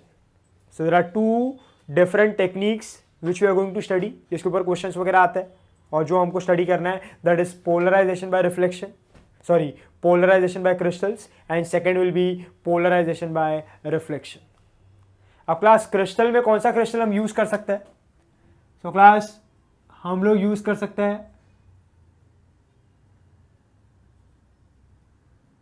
tourmaline crystal, we can use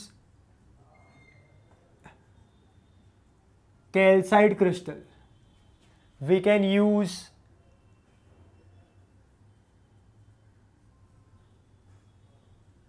Nichols prism. ये सुना होगा आपने chemistry वगैरह में, नहीं सुना है तो आज आप ये सब टॉर्मलाइन क्रिस्टल वगैरह नया होगा, बट ये निकोल्स प्रिज्म वगैरह यू वुड हैव हर्ड कैसे कोई प्रिज्म वगैरह होता है। सो क्लास इसमें से मैं कंसीडर कर रहा हूँ tourmaline crystal. We will perform polarisation by crystals by using tourmaline crystal. के टॉर्मलाइन क्रिस्टल के हेल्प से हम अनपोलराइज्ड लाइट को कन्वर्ट करेंगे in polarised light. Do you get my point? So next is class, अब हम टॉर्मलाइन क्रिस्टल के use से पोलराइजेशन करते हैं, that is will polarise unpolarised light and we will convert unpolarized light into polarized light. So मान लो class ये दो टॉर्मलाइन क्रिस्टल है। अब ये टॉर्मलाइन क्रिस्टल का शेप ऐसा होगा, hexagonal shape. So this is मान लो crystal T1 and this is मान लो crystal T2, both are identical crystals. अब क्लास ये जो आप डॉटेड लाइन देख रहे हो ना, इसको कहा जाता है एक्सिस। दिस इज एक्सिस, और एक्सिस किसका? ये क्रिस्टल का।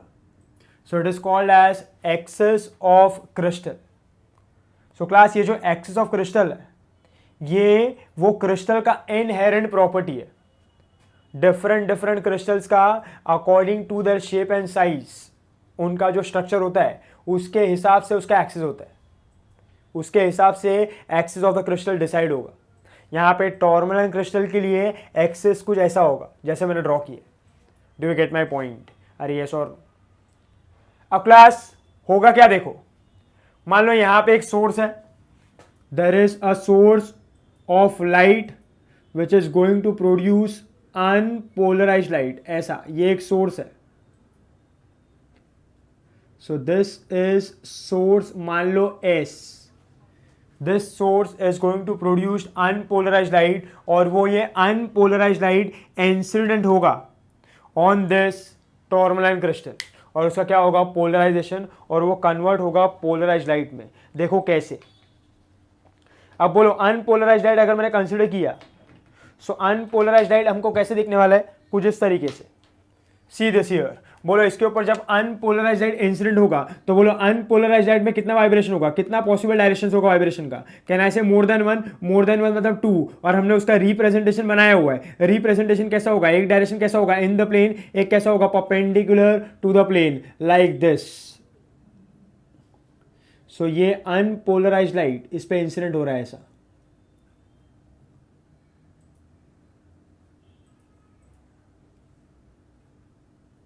समझ में आ रहा है क्लास. बोलो ये कैसा है इन द प्लेन, दूसरा कैसा होगा perpendicular to the plane.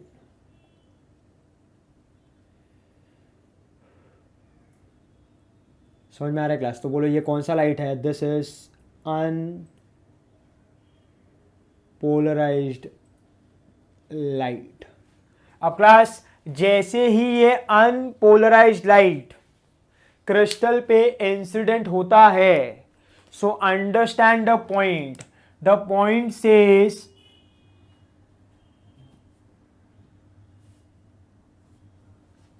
the vibration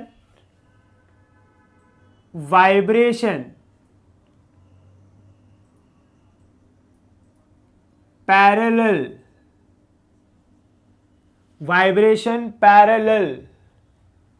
to the axis of the crystal will pass through. ये मैं स्टेटमेंट लिख रहा हूं for the crystal. Vibration which is parallel to the axis of the crystal will pass through, and the vibration which is not parallel to the axis of the crystal will be stopped by the crystal. It won't allow the vibration to pass through. So class अभी understand करना. बोलो यहां पे जब unpolarised light आ रहा है तो इसमें कितना वाइब्रेशन पॉसिबल है, एक से ज्यादा मतलब दो ना, तो मतलब ऐसा वाइब्रेशन है, ऐसा वाइब्रेशन है. One is in the plane, one is perpendicular plane, one is vertical, one is horizontal. बोलो क्रिस्टल जो है, क्रिस्टल जो क्रिस्टल आपको दिखाई दे रहा है, वो क्रिस्टल कुछ ऐसा प्लेस किया है. It is like this. One of the crystal is like this, second crystal like this. So ये पहला क्रिस्टल, ये सेकेंड क्रिस्टल, और अनपोलराइज्ड लाइट यहां से आ रहा है इस तरीके से लाइक दिस. ऐसा एक ऐसा वाइब्रेशन कर रहा है, एक ऐसा वाइब्रेशन कर रहा है लाइक दिस, ऐसा आ रहा है. सो कैन आई से अब ये क्रिस्टल है, ये क्रिस्टल है, तो ये दोनों क्रिस्टल का एक्सिस ऐसा होगा ना, ये इसका एक्सिस है, ये इसका एक्सिस है. So this is axis of the crystal. बोलो एक्सिस ऑफ द क्रिस्टल कैसे दिखाई दे रहा है, वर्टिकल ना, और उसके ऊपर अनपोलराइज्ड लाइट ऐसे इंसिडेंट हो रहा है. इसमें एक ऐसा वाइब्रेशन है वर्टिकल, इसमें एक ऐसा वाइब्रेशन है horizontal. Vertical is in the plane, horizontal में कौन सा है, परपेंडिकुलर टू द प्लेन, और मिलके क्या बना रहा है, अनपोलराइज्ड लाइट जाके हिट करता है क्रिस्टल पे. बोलो स्टेटमेंट क्या कहता है, the vibration which is parallel to the axis of the crystal will pass through. जो वाइब्रेशन, जो डायरेक्शन ऑफ वाइब्रेशन एक्सिस को पैरेलल है, इट विल पास थ्रू, दूसरा पास नहीं होगा. सर ये कैसे. सो क्लास ये वो क्रिस्टल का इनहेरेंट प्रॉपर्टी है. ये this is inherent property of the crystal. उसके एटम्स का अरेंजमेंट ऐसा होता है, यू नो ना, कि रेगुलर अरेंजमेंट होगा उसका. जो उसके एटम्स है वो सिस्टमैटिक वे में अरेंज्ड होंगे. तो सिस्टमैटिक ओरिएंटेशन की वजह से ये हो रहा है कि वो सिर्फ और सिर्फ वही वाइब्रेशन को पास होने दे रहा है जो पैरेलल टू द एक्सिस है. वो वाइब्रेशन को पास होने नहीं देगा जो उसको पैरेलल नहीं है. ये पता है, हमने वो थ्रेड वाला और स्लिट वाला एग्जांपल लिया था, वैसा ही कुछ काम कर रहा है ना यार. बोलो. सो टेल मी क्लास, जैसे ये अनपोलराइज्ड लाइट ये क्रिस्टल पे इंसिडेंट होगा तो क्या लगता है, कौन सा vibration parallel to the axis है, can I say in the plane, that is vertical one. और जो डॉट वाला है perpendicular to the plane, that is horizontal one, is not parallel. तो बोलो कौन सा पास होगा, कौन सा पास नहीं होगा. सो कैन आई से जो रेड वाला है parallel that is in the plane will pass ना, और जो डॉट वाला है वो पास नहीं होगा. सो अब क्लास आगे जाके हमको जो मिलने वाला है वो कुछ ऐसा होगा लाइक दिस. तो अब जो लाइट आ रहा है उसमें सिर्फ एक ही वाइब्रेशन बच जाता है, एक ही डायरेक्शन वाइब्रेशन बच जाता है, एक ही प्लेन में ये पार्टिकल वाइब्रेट कर सकता है. सो टेल मी अब ये लाइट में कितना वाइब्रेशन है, 1 और मोर than 1. Can I say it is only 1. So can I say for this particular vibration या फॉर दिस पर्टिकुलर लाइट और for this particular wave now only there is one direction possible for the vibration. Such a light will be called as polarized light. क्या कहेंगे हम इसको, polarised light. बोलो यहाँ पे कितना वाइब्रेशन था, मोर देन 1. यहाँ पे कितना है 1, मोर देन 1. यहाँ पे कितना है 1. तो ये कैसा है अनपोलराइज्ड. ये कैसा होगा polarized. And this will be called as plane polarised light, क्योंकि अब वाइब्रेशन सिर्फ और सिर्फ और सिर्फ एक ही प्लेन में बच जाता है ऐसा. So this is called as plane polarised light. Do you get my point? अरे यस और नो. और ये जो क्रिस्टल उसको पोलराइज कर रहा है, this crystal is called as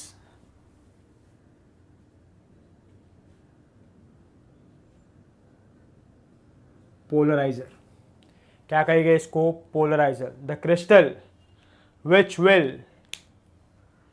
polarize the unpolarized light is called as polarizer. Do you get my point? अरे yes or no? मान लो क्लास अगर ये क्रिस्टल ऐसा होता, ऐसा होता, तो वो लोग किसको अलाउ करता, पैरेलल वाले को, मतलब इन द प्लेन वाले को, कि परपेंडिकुलर प्लेन वाले को. कैन आई से परपेंडिकुलर प्लेन ना, तो यहाँ पे क्या आता, डॉट आता. यस और नो? और ये वाला चला जाता. सो ये कौन सा लाइट हुआ, now this is plane polarised light. समझ में आ रहा है? मतलब ये क्या कर रहा है, जो डॉट वाला है उसको अपने पास रख लिया, एब्जॉर्ब कर लिया. Do you get my point? अरे यस और नो?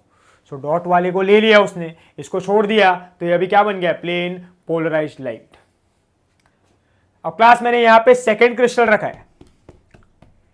सेकेंड क्रिस्टल वैसे ही प्लेस्ड है जैसे पहला क्रिस्टल प्लेस्ड है, और इस पे अब ये प्लेन पोलराइज्ड लाइट लेके हिट करता है. कैन आई से ये जो प्लेन पोलराइज्ड लाइट में वाइब्रेशन है, can I say in the plane of paper is parallel to the axis of the crystal T2. So can I say जैसे आ रहा है वैसे ही हिट करके पास होगा ना, सो वैसा ही दिखाई देगा यहां पे ऐसा, like this, like this, like this, ऐसा. सो बोलो यहां पे भी हमको कैसा मिल रहा है, it is plane polarised light. Can I say class यहाँ पे जो लाइट का इंटेंसिटी होगा, यहाँ पे वही इंटेंसिटी होगा ना. So intensity is constant after passing through crystal 1 and 2. मतलब यहाँ पे जो इंटेंसिटी आ रहा है यहाँ पे वो इंटेंसिटी आ रहा है, उसका छोड़ो. यहाँ पे और यहाँ पे इंटेंसिटी कैसा आ रहा है, सेम. Intensity is constant. पर क्लास टेल मी, अगर मैं ये क्रिस्टल को ऐसे कर देता हूँ, ऐसा कर दिया, T2 को ऐसा रखा और वो वाइब्रेशन ऐसे ही आ रहा है, T1 से जो पास हुआ है वो, तो बोलो अब ये इसको पास होने देगा कि नहीं देगा. मतलब मैंने ये क्रिस्टल को कितने डिग्री से रोटेट किया है, 90 डिग्री. पहले ऐसा था तो मान लो 0 था, अब ये कितना हो गया 90. जब वो 90 पे होगा तो क्या वो वाइब्रेशन को पास होने देगा, नो. मतलब यहाँ पे इंटेंसिटी क्या आएगा, 0. So you will get 0 intensity here, क्योंकि इसको पास होने नहीं देगा, क्योंकि this particular vibrations are not parallel to the axis of the crystal, they are perpendicular. So it won't allow, the crystal won't allow. तो यहाँ पे कैसा आएगा, यहाँ पे इंटेंसिटी कैसा आएगा, 0. अब क्लास मेरे एक पॉइंट पे ध्यान देना, अंडरस्टैंड माई पॉइंट क्लियरली. बोलो जब मैंने क्रिस्टल को ऐसे ही रखा है सेम एज T1, सो बोलो T1 से जैसा आपको रिजल्ट मिला है वैसा ही सेम T2 से मिल रहा है ना. जो T1 से लाइट मिला है वो ही T2 से भी पास होने के बाद मिल रहा है. Here there is no difference, here and here there is no difference, you are getting the same light. So class if you are getting the same light, इसका यूज क्या है, why are we using it. हमको तो plane polarised light इसने दे दिया ना, फिर मैं ये क्रिस्टल क्यों यूज कर रहा हूँ, जब यूज कर भी रहा हूँ तो रिजल्ट सेम आ रहा है. So why am I using it, what is the use of second crystal, what does second crystal do here. सोचो थोड़ा, पॉज करना, सोचना कि क्या करता ही है। सेकंड क्रिस्टल का काम क्या है, पहले क्रिस्टल का काम था पोलराइज करना, उसने पोलराइज करके दे दिया, और जब जाके ये सेकंड क्रिस्टल पे हिट किया तो सेम रिजल्ट आ रहा है। सो what is the use of second crystal? और जब ऐसे किया तो इंटेंसिटी जीरो आया, ऐसे रखा तो इंटेंसिटी सेम आया, ऐसे रखा तो सेम आ रहा है ना। So what is the use of second crystal? What is the use? So class understand करना, जो सेकंड क्रिस्टल है, second crystal is called as analyser. क्या बोला जाता है इसको? Analyser. So first crystal is polariser, second crystal is analyzer. Second crystal will analyze whether the light is polarized or not polarized, polarized or unpolarized. बराबर ना class? ये light, ये vibration हमको दिखता है क्या? नो ना।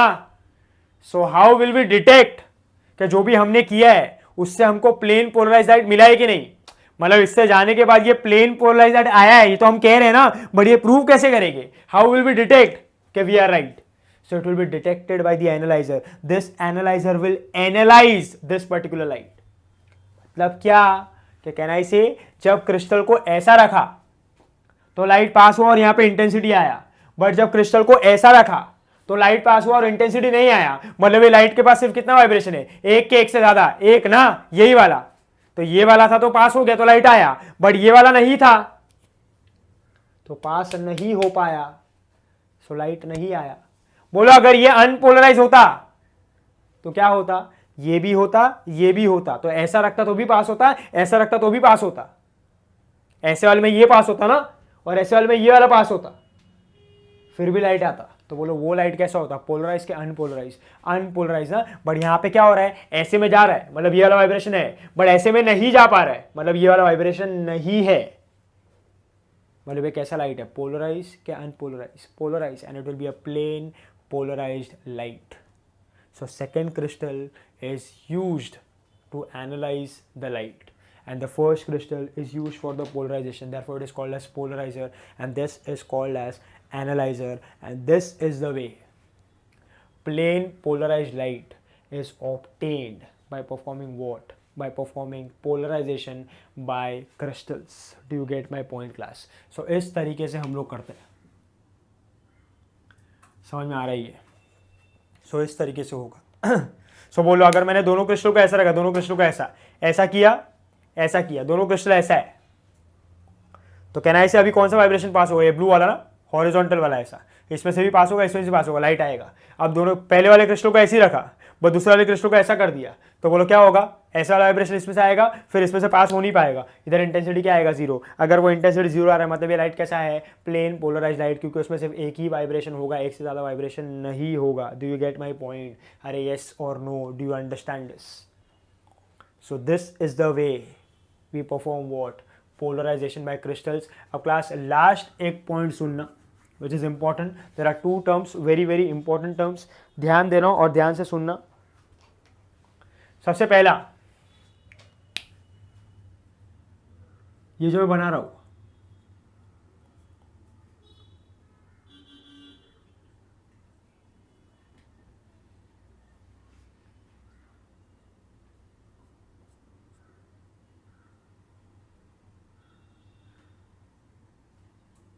ये एक प्लेन है, plane, and this is plane of vibration. ये मैंने एक डॉटेड लाइन से प्लेन बनाया, प्लेन, और ये प्लेन को मैं कहूंगा प्लेन ऑफ वाइब्रेशन. सुनना ध्यान से, वेरी इंपॉर्टेंट, इसमें कंफ्यूजन होता है लोगों को. I am talking about plane of vibration.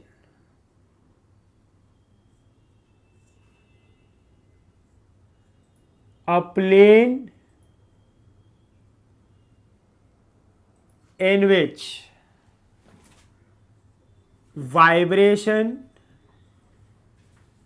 still takes place after polarization. is called plane of vibration. Polarisation होने के बाद जो प्लेन में वाइब्रेशन चलता रहेगा वो प्लेन को आप क्या कहोगे? Plane of vibration. सोचो थोड़ा, बोलो ये लाइट आया, ऐसा वाइब्रेशन, ये वाला चला गया, ये वाला पास हुआ, ये वाला पास हुआ, तो कहना ऐसे ये वाला रह गया ना, मतलब ये प्लेन में, इन दिस प्लेन वाइब्रेशन हो रहा है पोलराइजेशन होने के बाद. तो इसको मैं क्या कहूंगा? Plane of vibration. क्या कहूंगा? Plane of vibration. This plane is plane of vibration. A plane in which still the vibration is going on after the polarization process is called as plane of vibration. ध्यान से. Next is second plane. देखो अभी यहाँ पे ऐसा like this.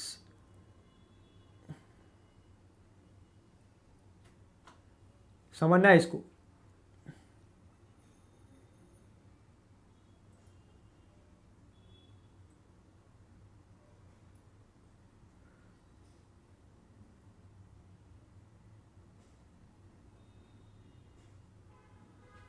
Like this, अगर ऐसा consider किया,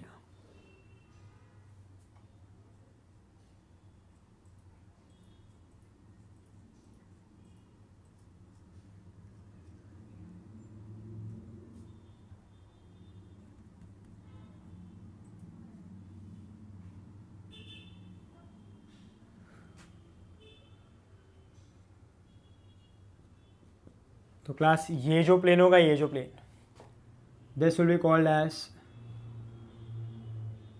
plane of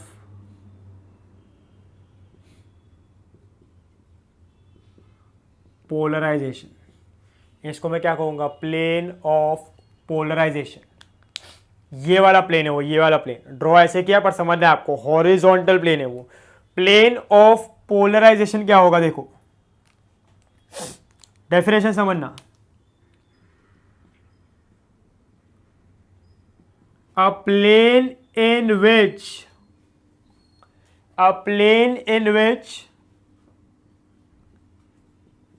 light is polarized or vibration is restricted is called plane of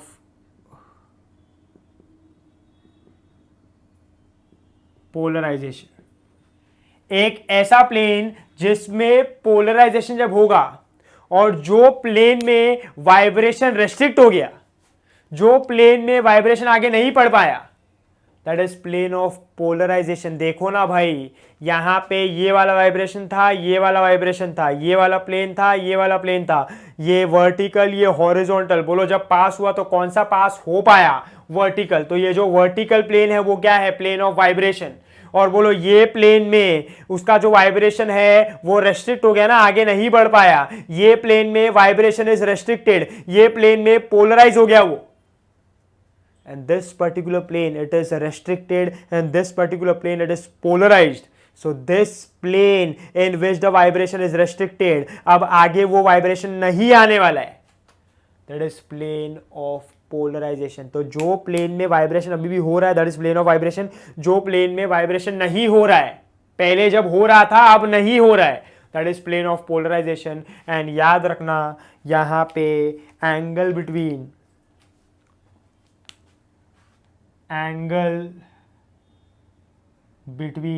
plane of vibration and plane of polarization is always 90 degree. Is always 90 degree. So simple terms यहाँ class पर important है, इसमें confusion होता है. तो बोलो ये कौन सा प्लेन है? Plane of vibration. ये कौन सा प्लेन है? Plane of polarisation. इसमें अभी भी वाइब्रेशन हो रहा है, इसमें रेस्ट्रिक्ट हो चुका है, पहले हो रहा था अब नहीं हो रहा है. So class this is polarisation by crystals. This are the points which you have to remember. Simple है, कुछ ज़्यादा है नहीं इसमें. I hope this is very much clear with you. So class, in today's lecture we started with polarization. Polarisation of wave क्या होगा, polarisation of light क्या होगा, अनपोलराइज लाइट क्या होगा, पोलराइजेशन का यूज़ क्या है, एप्लीकेशन क्या है, how does it help us, and last में one of the technique of performing polarisation, that is polarisation by crystals. We are done with it. समझ में आ रहा है class? So class next time इसी को कंटिन्यू करेंगे. और एक मेथड है वो करना है. फिर उसके बाद we'll start with the MCQs and all, and we will complete the first part of the chapter, that is wave theory of light, and we'll start with the second part, that is interference and diffraction. Please see the video carefully and understand it properly. Till then, see you next time. Bye bye. Take care.